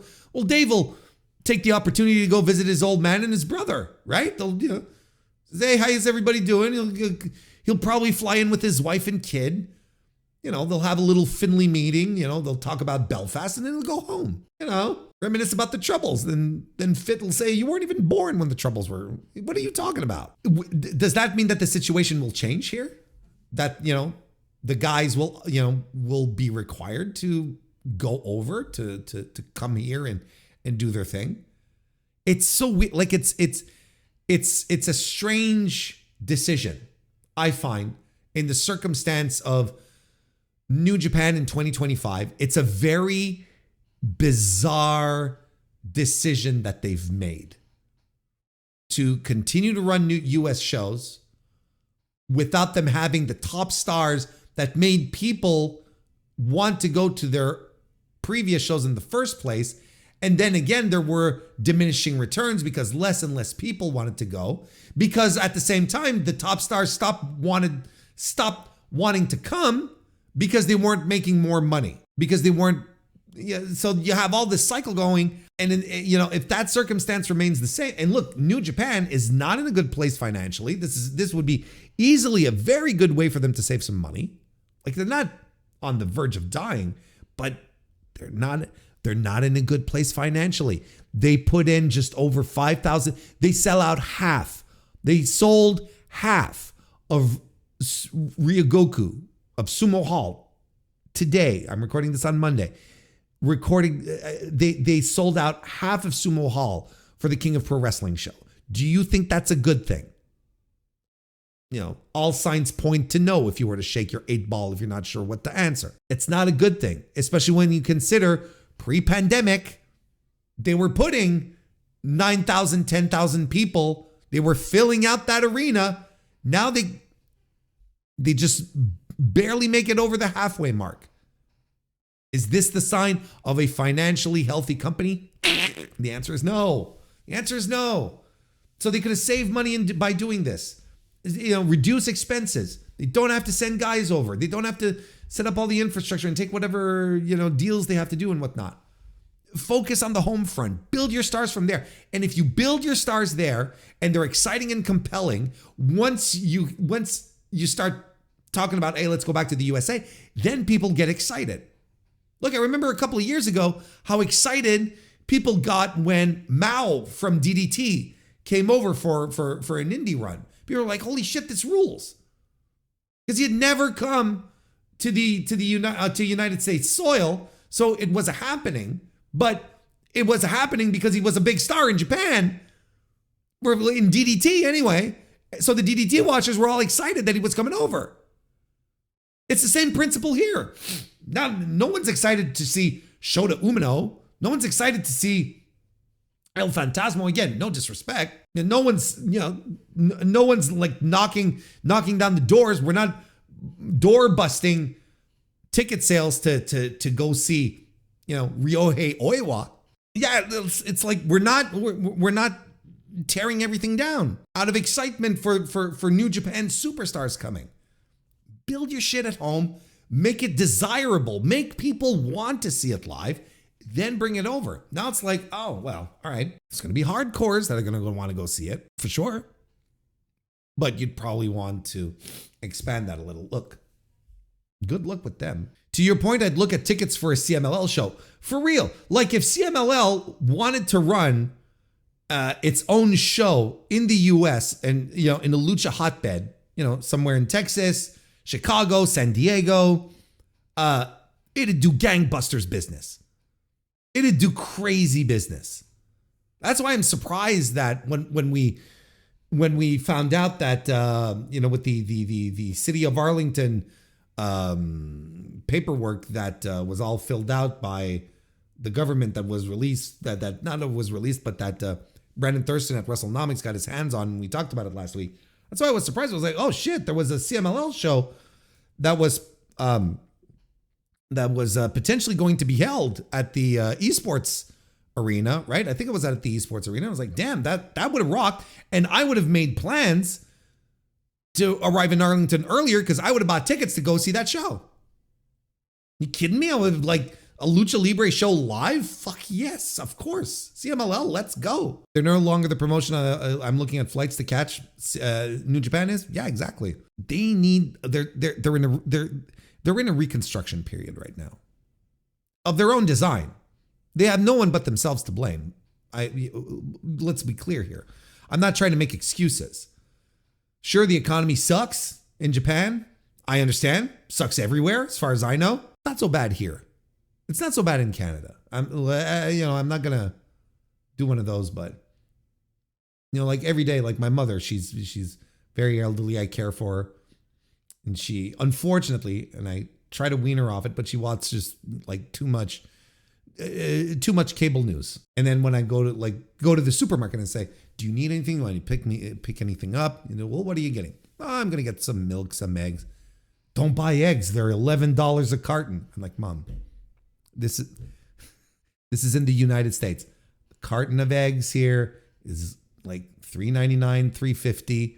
I pay a little more for the free range eggs. Okay, that's all." "So you sure?" "Mom, I do the groceries every week, Mom. I do them every week." So maybe it's not that bad since our eggs are still still buyable. We haven't gone down that slope. So last week we talked about this a little bit last week. Last week we had a couple of things happen on Thursday when I'm talking last week. I'm talking on the stream last Thursday. A couple of events had happened on that Thursday regarding WWE ID contracted talents, such as Zeta Steel. She was the first to post on October 9, saying this: "I've decided not to renew my WWE ID contract. I'm incredibly grateful for all the knowledge, experience, and opportunities I've gained along the way, but at the end of the day, I have to do what's best for me. I'm only 21 and have already done so much, but I'm just getting started. Thank you, heart emoji." So that was set out there. Basically turned down she decided to turn down the opportunity to renew her ID contract, and it is what it is at that point. We are not there we go. We're over here. Then, a little later on in the day, Kylie Ray posted the following: "Today, I share that my time with WWE ID is coming to an end, as I was informed my contract will not be renewed. I'm incredibly grateful for the opportunities, memories, and people I met along the way. Thank you to everyone who supported me during this chapter. It truly means the world."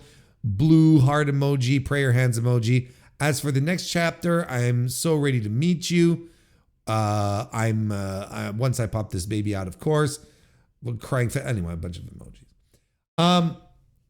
So that, I think, took a few people by surprise, because a lot of people did think of her as one of the faces of the WWE ID system. She had relinquished recently the WWE Women's WWE ID Women's Championship because of her pregnancy. But now, at least on Friday, we got a little more firings here. We got a little bit of a purge happening, a little bit in NXT, but also quite a bit on the old WWE ID side as well. So we're going to read this article from Post Wrestling here. More WWE releases have been reported, including Wes Lee. Friday saw numerous cuts at the NXT level, primarily among talent wrestling on Evolve or ones that had not made it to television yet. This was coupled with several WWE ID talents revealing their deals had expired. Corey Hayes of Bodyslam.net reported that Wes Lee was the biggest name of the releases, with Fightful, no relation, confirming an updated list of cuts to include Lee, Stevie Turner, Lance Anoa'i, Jin Tala, Draco Knox, Hayes Jameson, Summer Sorrell, Braden B.J. Ray, and Jamar Hampton. None of these people, these are like, these names, I swear to God, who wrote this article?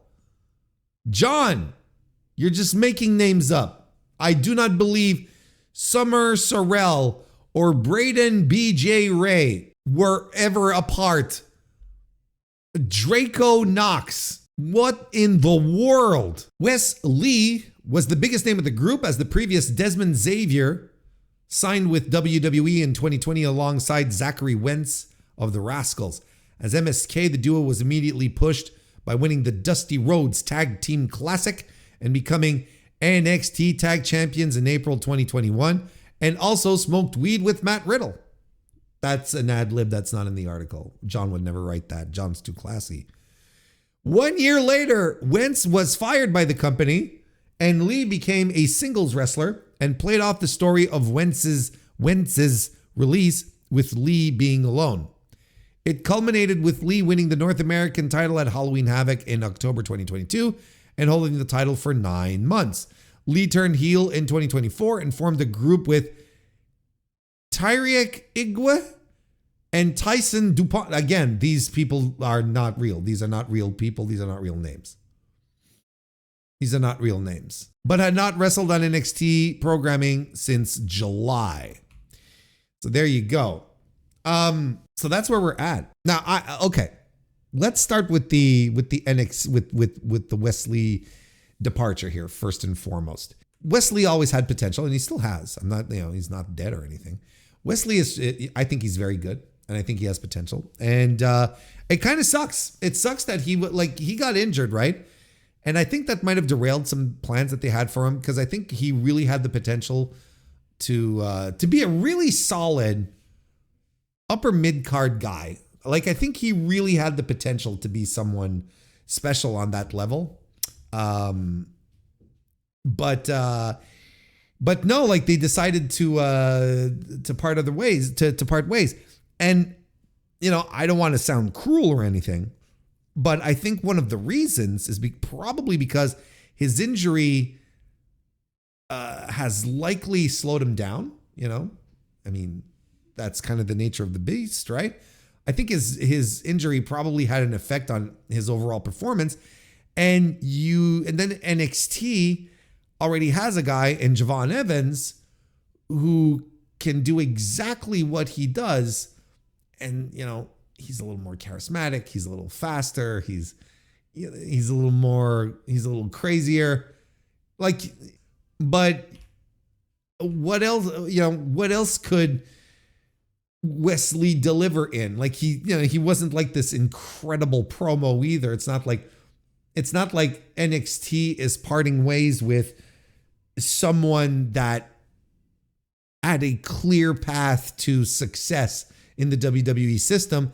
I think he would have struggled outside of NXT. I think he really would have struggled if he were ever called up to main roster. Look at what's his name? Christian Casanova. What? Oh my God. Carmelo Hayes. Again, no relation. Look at Carmelo Hayes and how much of a shoo-in people thought he was going to be, right? How much of a shoo-in that guy was going to be on the main roster. It's like, oh, he's a star. And, everyone just kept gassing him up and whatnot. And, we'd be around here. We'd be hanging amongst ourselves. And whenever we talk about Carmelo Hayes going up on main, we'd be like, ugh. I think he's going to have a little trouble standing apart. I think he's going to have a little issue breaking away from the rest of the pack. And we were right again. The burden of being right, chat. We're always fucking right about these things. It's a tough burden to bear. It's not easy. Because as far as I know, he's not really being used in any meaningful ways. Right? Carmelo Hayes, that? So, and I would argue that Carmelo Hayes is a more charismatic, better promo, more well-rounded talent than Wes Lee is. So, it's one of these hard realities where you're like, well, what do you have him do? Like, what do you do with Wes Lee moving forward here? And they got, no spot for him. He's been he's been in the system for 5 years now. And this is, we've seen it in the past. This is kind of where they've started now, churning out people, right? Where it's now we're going to start, letting people go or not renewing their contract. It's I kind of feel like the 4-year mark seems to be an important keystone moment if you're in the developmental system in WWE. I kind of feel like it's a critical moment. What's next for him? Because his career is not going to end here, and I'm sure he's going to try and wrestle again. He will 100% be right at home in TNA. I would not be surprised if he shows up as soon as his 30 days are done, because yes, there is a 30 days that will follow. And they're gonna they're gonna do the full Rascals reunion, and it'll be nice. It'll be good for him, and he'll be in an environment, I think, where that will be much better suited for him, and he'll still stay in the WWE extended family, and WWE will still be able to use him whenever he wants, and all the costs will be offset to TNA. That's the best deal ever. It's like, look, I'm paying this guy right now this salary, and it's way too much, so I'm going to unload him onto the suckers, and they're going to pay for him at a discount, right? Because Wes Lee is going to take a pay cut working for TNA, and then he's going to join, and then whenever NXT pops in and says, hey, we need some guys, why don't you send us Wes Lee over? Or Desmond, what was his name? No. Desmond Xavier. Whenever Desmond Xavier needs, can come around, send him over. I hate how WWE gets like the best possible outcome in these circumstances. It's really, really annoying to me. And this probably means he's going to dump the name Wes Lee, which is good, because I always thought it was dumb. Because his name is Wes and his last name is Lee. And Wes is short for Wesley. So this guy's full name otherwise is Wesley Lee, which has always been dumb to me. It's never made sense. Yeah, I guess he could get the call from court, head on over to MLW, but I don't think he wants to do that. I think he wants to stay as much in the good graces as possible with WWE. So I think TNA is going to be a legitimate great landing spot for him. After all, like TNA is going to be the number 2 promotion in the country. As soon as they sign this TV deal, which they wanted to get done by Bound for Glory. Oh, Wesley is his middle name, Wesley Lee. See, now that makes sense. If I'm AEW, there's no point in giving. Do you call him? Do you have him just show up and do a thing on Ring of Honor just to see, kind of thing? I'm not talking sign him. Bring him in, maybe. But again, like I don't like think about all of the acrobatic high flyers that are in AEW right now. That this guy would have to compete with for a spot. Kevin Knight, Ricochet. I would argue Dante Martin, despite being injured and whatnot, is still a great high flyer. We've got Blake Christian. We've got the luchadors hanging around. It's like I don't know. And Ace Austin, LOL. Thank you. It's like I don't know what he has to bring to the table. I think at the very least you give him a shot. That would be my thing, where it's like, well, have him come in and do a Ring of Honor taping and we'll see, kind of thing. Let's meet him. Let's shake his hand. Maybe it turns out like he's this great locker room influence and he's a great guy, and then you're like, oh yeah, we could use a guy like him, because she was uninvolved. Like she was one of the last like names on the UK indie scene that hadn't been like picked up. And she was still working. She was still, she was still like doing stuff, right? She was still very active. And then they pick her up, and in typical WWE fashion, it's like, no, we'll just put you away. She was Prime Minister of Evolve. I think that was her main thing. Well, she commented further on her release on WWE. We're reading this off the Figure 4 Online, Wrestling Observer. Siva Turner has commented further on her WWE release on social media Saturday. The now former NXT and Evolve star made note that she hadn't wrestled in a while. What kind of note did she leave? Hey, this is what she said. Can't believe I'm going to get to wrestle again. I love the little backhand. I love a little backhanded shade. It's good. I'm all for it. In recent months, she had been mostly in non-wrestling roles, serving as an assistant to NXT GM Ava. Can you fucking imagine how fucking how joy-sucking that must have been to play second in command to Ava, arguably one of the worst talents in professional wrestling today. And you're a talented indie worker who knows how this shit works, and you're playing second fiddle to Ava. Suck my soul out now, why don't you? And Robert Stone.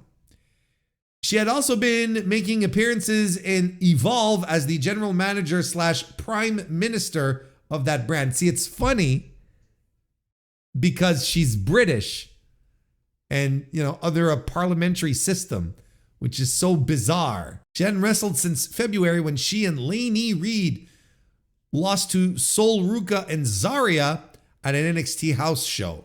Jesus Christ. How depressing is that sentence? Turner was among NXT releases that took place on Friday. The other notable name was Wes Lee, who had been a former tag team champion. Okay, we just read all of that. Look, honestly, this lady uprooted her life and moved to fucking Orlando like they all do to be a part of NXT. And now she's stuck here. She probably has a work visa and whatnot, and she has to handle all of this bullshit on her own.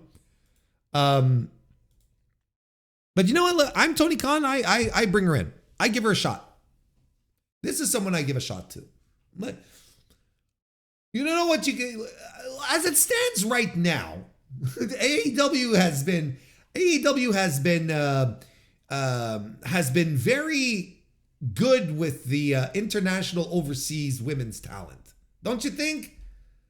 We've got some good shots in the dark that we took, and there's a pretty good track record. Yeah, absolutely. Have her come in, take an open challenge from Mercedes Moné. Let's see what she has to do, or put her on Ring of Honor. I kicked the tires on Stevie Turner.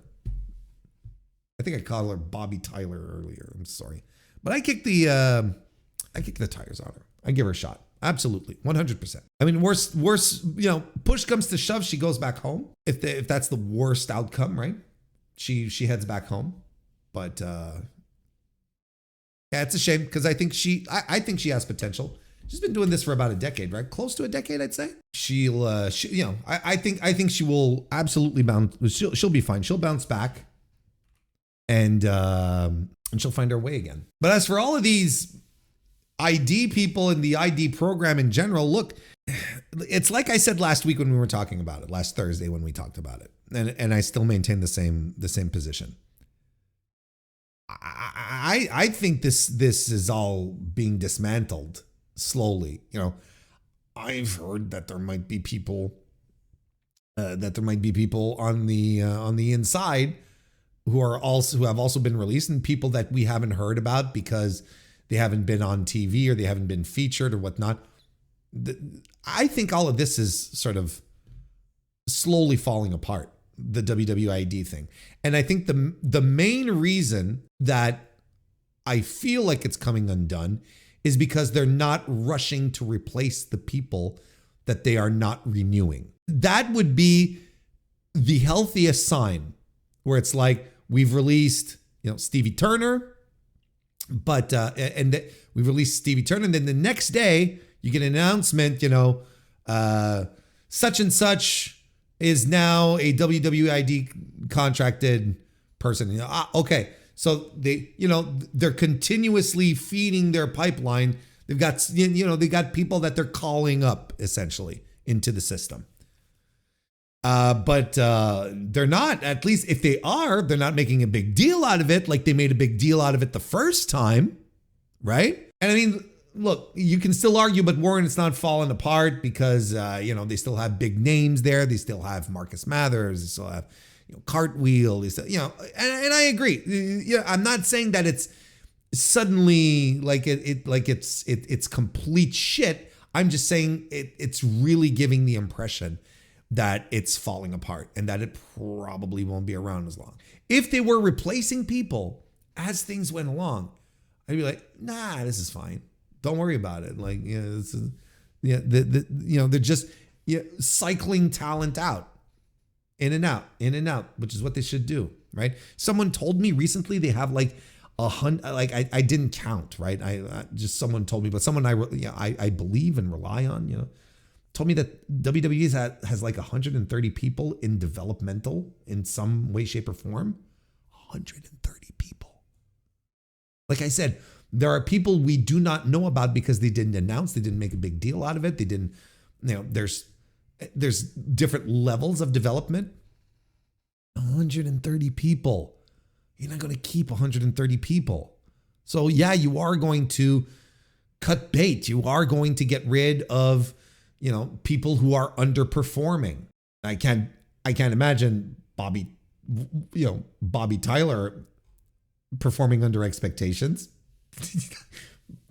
What are your expectations?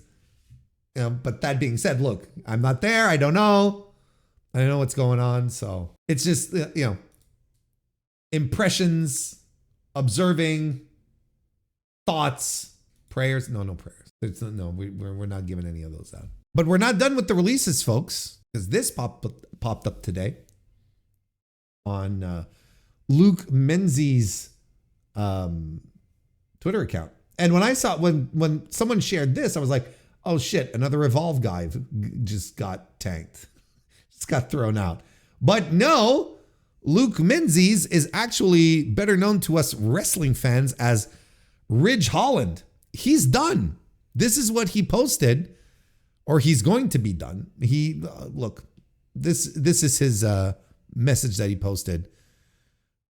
Still, look, I got to tell you, after all these years, and even though, you have the option to write long posts on X, formerly Twitter now, I'm still glad to see the good old Notes app on Twitter is still around, kicking and doing its thing.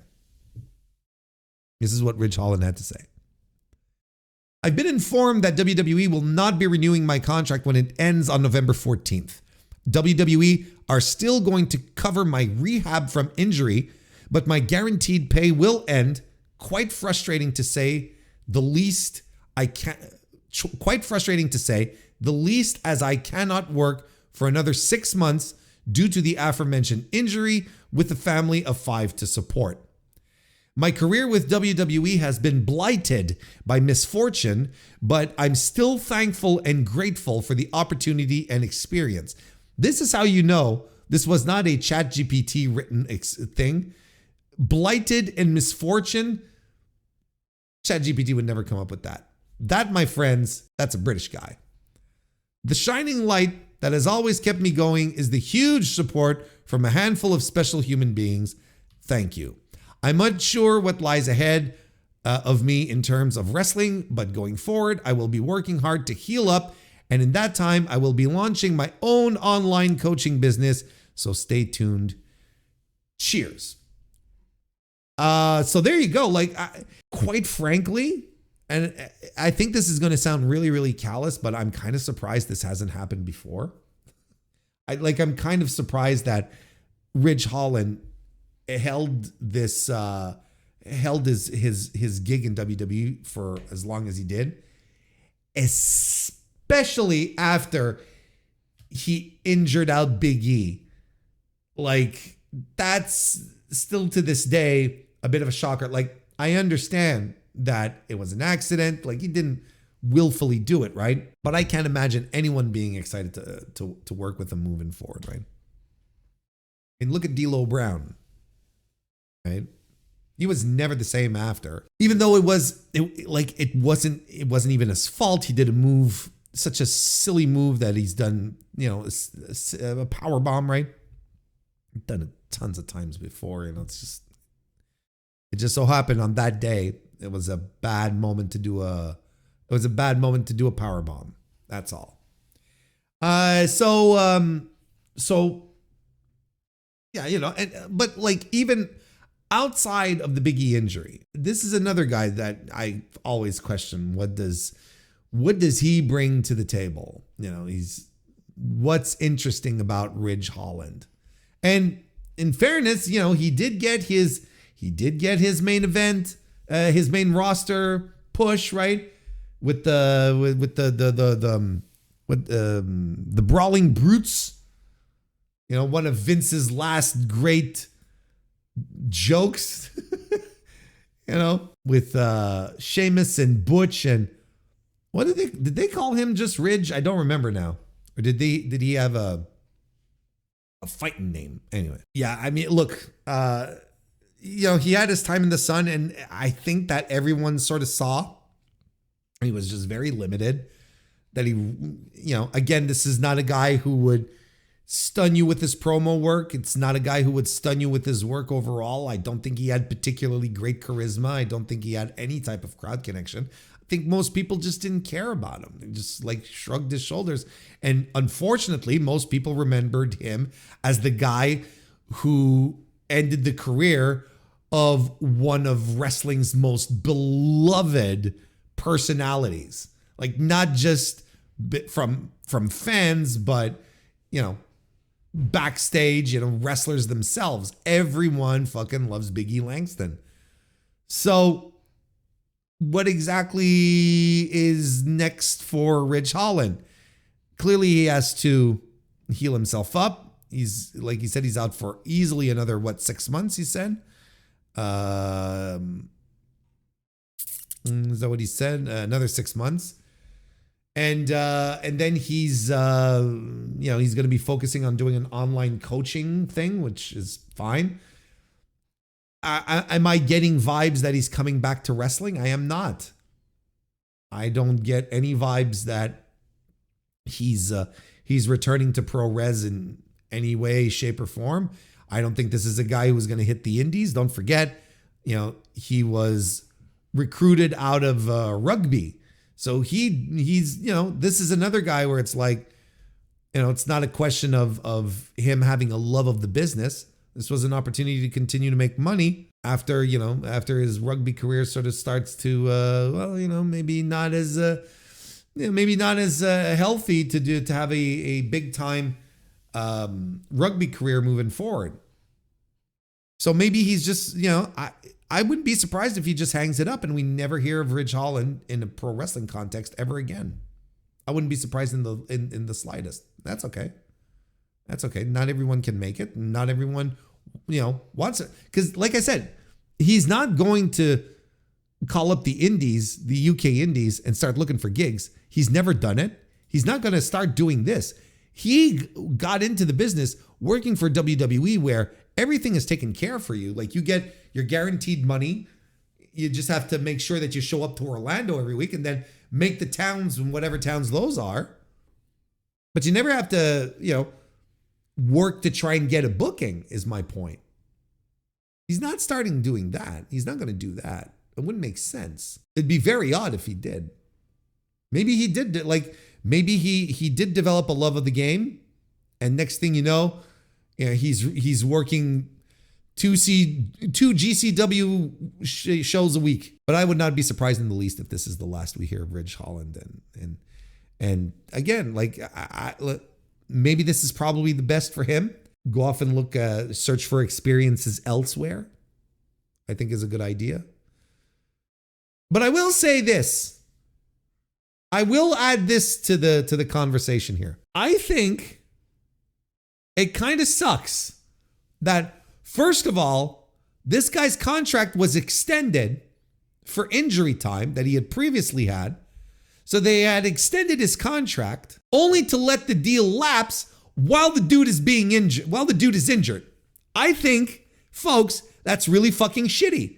Just like they told the woman that they would not be renewing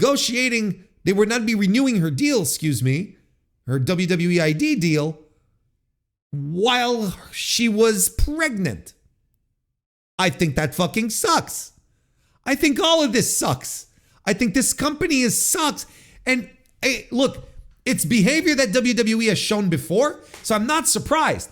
The reason why I'm underscoring this is because I was so guaranteed, I was promised by legions of fucking weirdos telling me that now that Vince was gone, that this company was going to be so much better, that the behaviors of the past would no longer be a thing, that everything would be so much more kosher. And I would say I will believe it when I see it.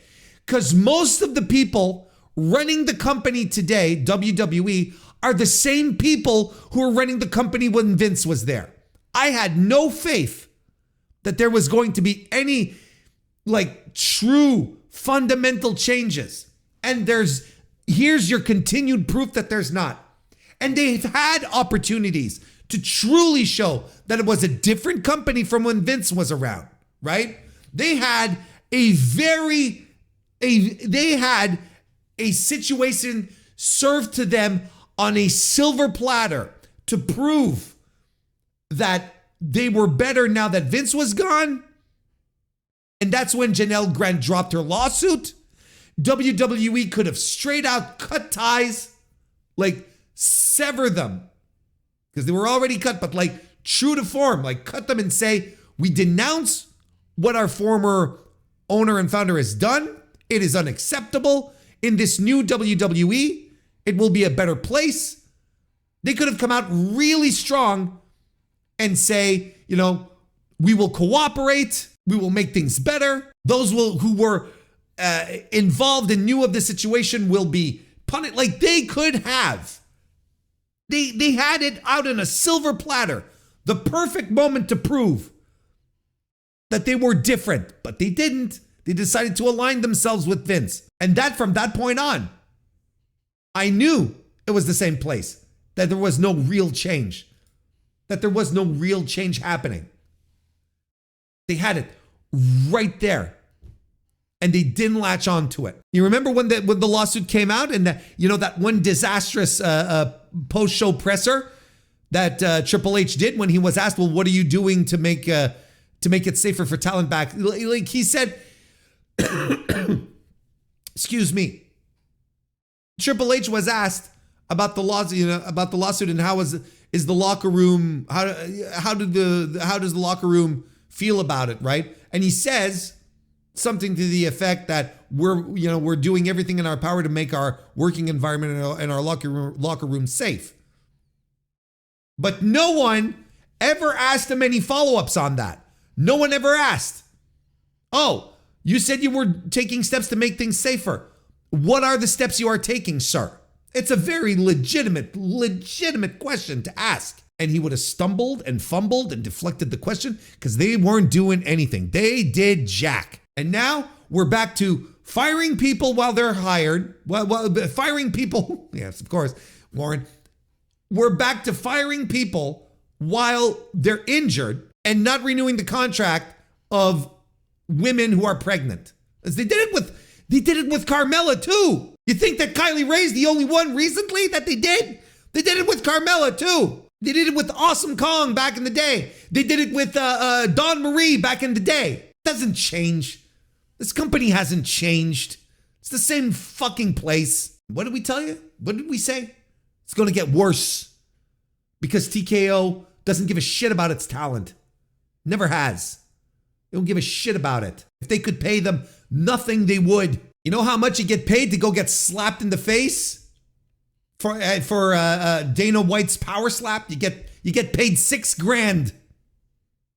You show up, you risk a concussion for $6,000. Bullshit is what it is. So I feel bad for Ridge for this happening while he's injured on a show, not even a WWE show, not an official WWE show. He got injured on TNA because his bosses told him, go wrestle for the sub company. Go do that. He gets injured there, and they're not gonna, well, it'll pay for my rehab, and then that's it. It's such bullshit. I was having a discussion not that long ago with Kristen. We were talking about my blue sky. She says something to the effect, man, you post so much anti-WWE stuff. You know, you might come across as a hater. I was taken aback. I thought for a second, I'm like, yeah, I am a hater though. I will give them any type of credit when they do something good. I will give them the credit that that is due. But this is objectively a very shit company. And I am not afraid of I am particularly not afraid of being a Paul Levesque hater. More on top of anything else, I'm not afraid. I am not afraid of that. I don't mind giving this boy the dressing down he deserves. If we do not crack the veneer of the fraudulent Paul Levesque, the most uncreative man to ever pass himself off as creative, a boardroom stuck-up creative, if we cannot crack the veneer, expose the underbelly of what he truly is, which is a hack and a fraud who doesn't have any real ideas and wishes his father-in-law were still in charge to give him these ideas, then what are we good for if we cannot do that? We have to talk about this report that was dug up by Brendan Thurston over there at WrestleNomics regarding All In Texas attendance and public funding. It was all detailed in government records that he obtained in regard with the Freedom of Information Act. Let's read this article here, shall we? AEW All In Texas qualified for public reimbursement dollars through the Texas Event Trust Fund program. According to records, excuse me, let me start over. Let's do this again. According to records obtained by WrestleNomics, the governor's office initially approved just over $1 million in combined state and local funding to help cover expenses for AEW's biggest event of the year. AEW will end up getting somewhat less than that amount, though, because attendance for the event at Globe Life Field in Arlington was lower than expected. The funding approval was based on estimated attendance of 33,490, including 3,500 spectators projected in February. After the July 12 show, officials submitted documentation certifying actual attendance was at 23,759, including 21,973 spectators. The count of 21,973 spectators reflects the number of tickets scanned for people who actually entered the venue. The number of tickets sold or distributed, which we couldn't confirm, could differ significantly. The final estimate by WrestleTix of tickets distributed was 27,245. It's not unusual for the number of tickets scanned to be substantially lower than the number of tickets distributed or sold. Records also show 678 suite tickets were sold, though only 274 were scanned for admission. Because the certified figure is 29% below the estimate submitted 5 months ahead of All In, the reimbursement amount will be proportionally reduced Arlington City Manager Trey Yelverton confirmed to WrestleNomics. Still, if the funding is reduced by roughly the same 29%, AEW would end up seeing around $700,000 in reimbursements, which are intended to go towards the cost of putting on All In. The city of Arlington applied for state funding on February 4, and later that month, the Office of the Governor's Economic Development and Tourism Division approved reimbursement funding based on the city's application and an accompanying economic impact study, which projected spending from out-of-market and out-of-state visitors who would be drawn to the area's hotels, restaurants, and other businesses. The approved reimbursement of $1,078,340 was largely based on a similar amount of incremental tax revenue anticipated as a result of out-of-town visitors spending in the area. When anticipated attendance is more than 25% lower than the actual attendance, it triggers a proportional reduction. Yelverton said, speaking to us by phone on Tuesday, that's consistent with the state law governing the event program, which allows the governor's office to reduce reimbursements proportionally when actual attendance is quote-unquote significantly lower than projected. Yelverton said he was pleased AEW brought its major event to Arlington and was appreciative of how many people it drew from outside the area. He added that AEW has not received any of the reimbursement funding yet, which is normal. The payment process can take between 6 to 12 months to finalize, he said. AEW and the Office of the Governor did not respond to multiple requests for comment on this story. WWE has also received funding under the state's event programs for at least 2 WrestleManias in Arlington in 2016 and 2022, 2 Royal Rumble events in San Antonio in 2017 and 2023, and Survivor Series in Houston in 2017. WWE received just over $3 million for the 2016 WrestleMania. The 2022 WrestleMania had an adjustment too, as WWE ended up receiving $5.2 million after initially being approved for nearly $9 million in funding. AEW CEO Tony Khan mentioned in the post-show press conference that the attendance at the Globe Life field that night was, quote, I think close to 29,000 when it's all said and done, unquote. A number closer to the WrestleTix estimate of tickets out of just over 27,000 than the scan count of just under 22,000.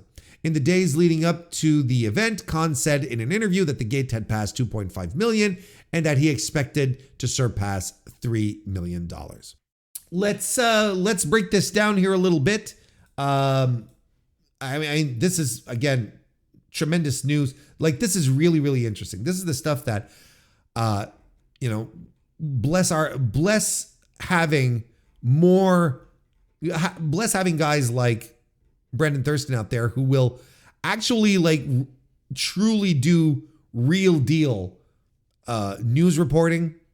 This is the kind of stuff that that's very exciting because it helps you get a better understanding of how wrestling promotions the size of WWE and AEW do their business these days. So essentially what's happening here is that in the deal that was struck with the city was going to reimburse AEW for expenses to put on the show in Arlington, but it had to hit certain targets. And it would seem that the targets that were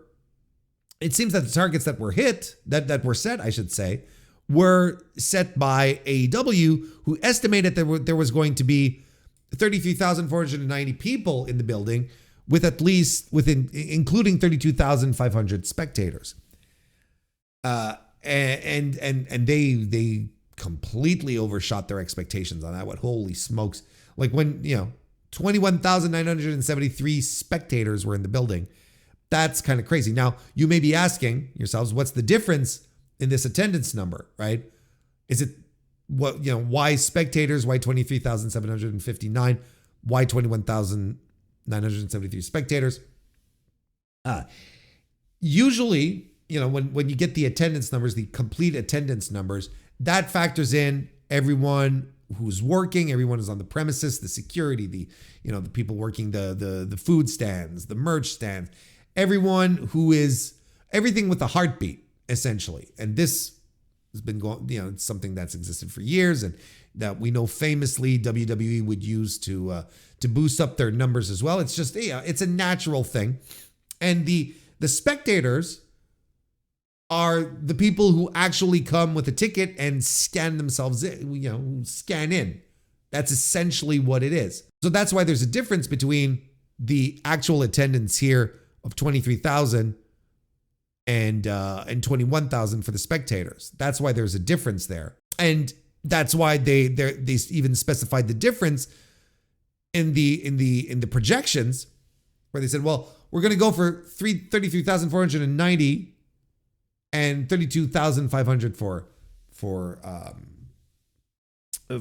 people actually scanning their way into the building, actual people coming to see the show. Now, what does that mean overall? It means that AEW was probably expecting All In to do better business than this. That's what it means. It means that they thought that they were able to, that they were going to be able to hit a much higher target than what they got. They clearly thought they were easily going to be able to breach 30,000 tickets sold for the show. Now, am I going to sit here and tell you that this was a failure? That this show is a complete disaster? No. They nonetheless drew, between, let's say 22,000 to nearly 24,000 people into the building. You can't call that into a stadium on top of that. So I wouldn't call that a failure. I think that would be bad faith. I think anyone who does is really, really bad faith. It's still one of the highest attended pro wrestling shows in North America this year. Will probably be the most attended non-WE professional wrestling show this year, right? So I don't think like this should be construed as anything else as just like a clear indication that AEW had much higher expectations for this show. I think there clearly were higher expectations for the show on their part. And this will probably have an impact on them moving forward. Not financially, not economically, but how they continue to approach their business. They'll probably continue to be very, very, very cautious in regards to reopening the weekly tapings to bigger venues. I think they're going to continue being very cautious on that front. This might even be one of the reasons why they've gone so hard in finding and locating smaller, interesting venues in the cities they go to, as opposed to going back to trying to ease their way back into the basketball stadiums. I mean, they don't have the weekly attendance to do it regardless. But right now, they I would think that this kind of event tempers those expectations as well. We're going to be like, well, look, we're in no rush to get back into bigger venues. We're going to keep using the bigger venues for the pay-per-views, right? And our next stadium show, well, we're not going to go for a huge stadium that in the US that contains like 65,000 people, because that's just not going to work. So these are all tempered expectations, clearly that are going to exist now within AEW, and we're going to see their booking strategy, their venue strategy, I should say, moving forward, continue. I would say to be very cautious. I think that's what it's going to be. I don't think All In next year is going to be in a bigger stadium than Globe Life Field. There's no way they're going to try and do something bigger.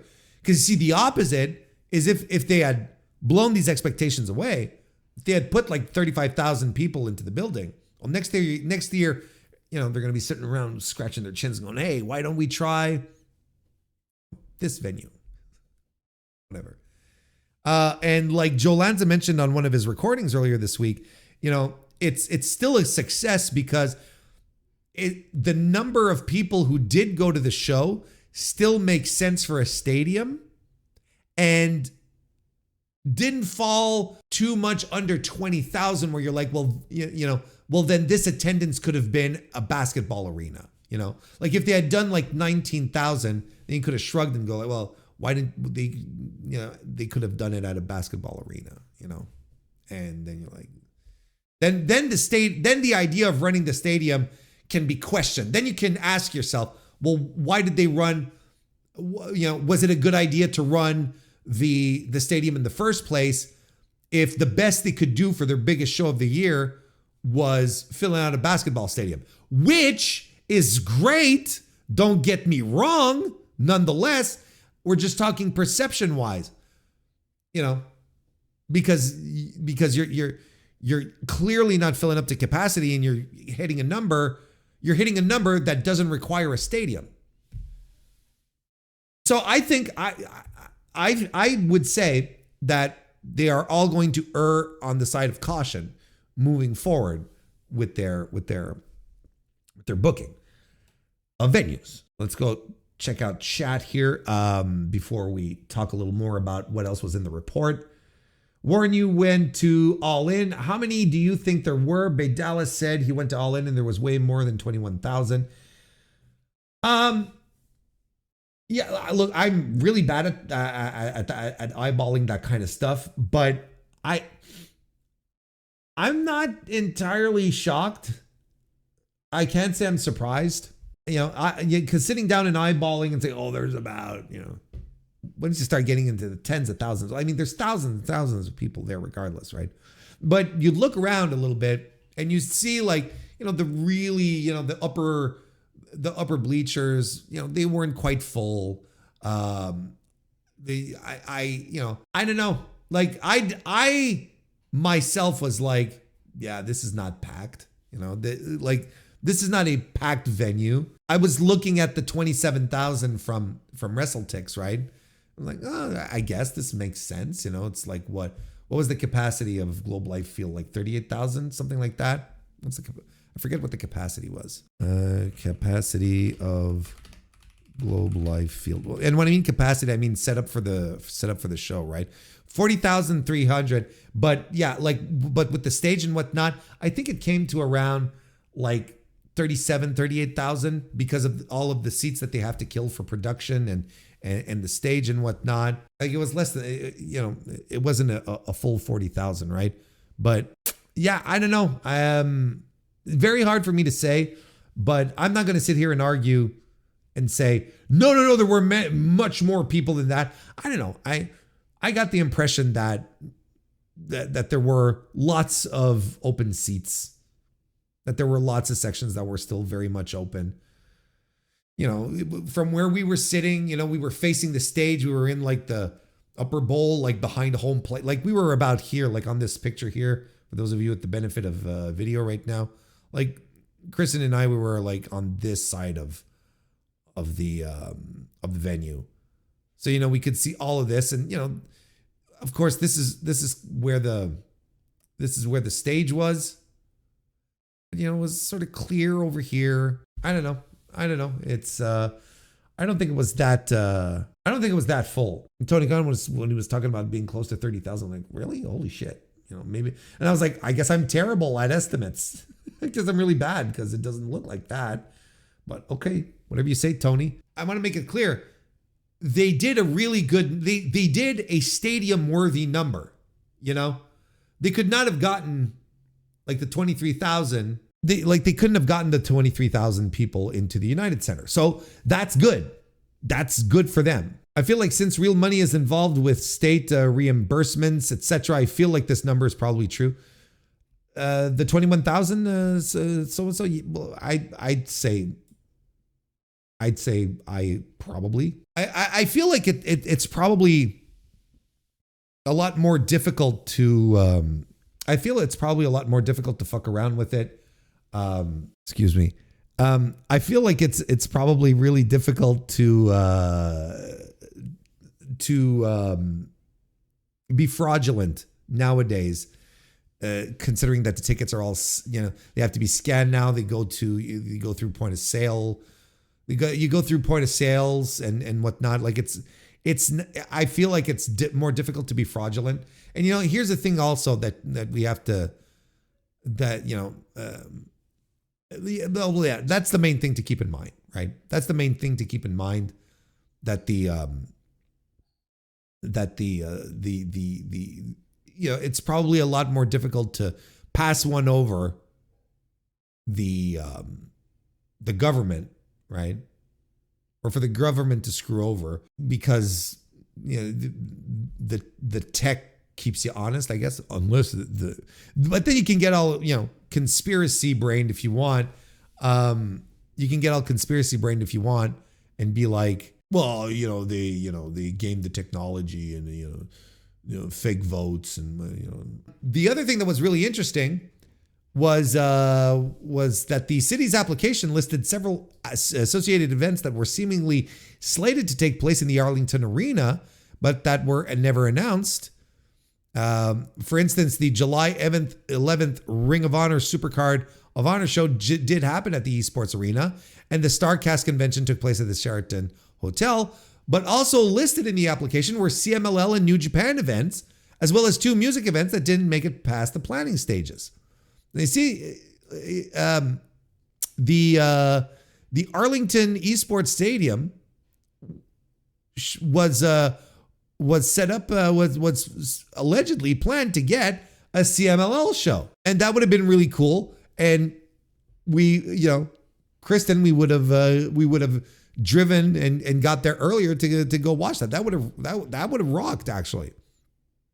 You had a music festival, music showcast featuring Fozzy and Swerve at Texas Live, which is right between, it's the spot right between the stadiums, the Globe Life and AT&T, basically the baseball and the football stadium. And we even had the potential for a New Japan Pro Wrestling Strong Style show. I don't know if that's like Strong Style or if it was a New Japan Strong or whatever that was. That would have been on the 12th. That's a shame. That's a shame. I would have really liked that. But it all kind of fell apart, which kind of sucks. They were supposed to do an AEW Fan Fest and Collision. Oh, and the Collision was live on TNT, not the Fan Fest. I was like, that would have been weird. Anyway, good stuff. A bunch of stuff that weren't set up, but they were definitely going for more of a WrestleMania week type of vibe with the partners, bringing in New Japan, bringing in CMLL. I don't know why it fell apart. That's especially for the CMLL one, that's a crying shame. I would have been so stoked. I would have been so stoked to see a true to form Lucha Libre show. I don't know. I wish I never knew this. Now I feel, the more I think about it, the sadder I feel. We couldn't confirm whether this is from Brandon's article. We couldn't confirm whether the unannounced events were affected by ticket sales for All In, but alongside the attendance estimate that was ultimately 29% too high, the details suggest expectations may have outpaced demand. There's plenty of data to show that thousands of fans traveled to the area to attend All In. Government records indicate that at least 6,258 fans came from outside Texas. It would be me. I was one of those. And at least another 4,628 came from elsewhere in Texas, but outside the local market. Those figures are almost certainly higher because 5,255 spectators' residences couldn't be determined. The data submitted to certify the attendance and justify the reimbursement funding offers a glimpse into the travel wrestling fan phenomenon, showing how far attendees came to see All In. And I think this is pretty interesting because so you see, like Brandon was saying, like there's a pretty high concentration of people coming in from coming in from across the state. And you had people from Arkansas, Louisiana, New Mexico, and Oklahoma, Kansas, St. Paul, Minnesota. And look at that. You've got Kansas City, St. Louis. Very poor representation from of Wisconsin and Illinois on this one. Very, very disappointed. Look at that. Well, okay, Chicago, sure. All the way from the East Coast here. So there is, got some people from New York coming in, Philadelphia. And then when you see like the worldwide, look at that. 96%, 0.45% of the attendees were from Canada. 0.33 from Mexico. We got people from Brazil coming in. Look at this. From Australia. AEW was projected to receive a $373,388 tax credit related to Double or Nothing 2024 and the accompanying collision.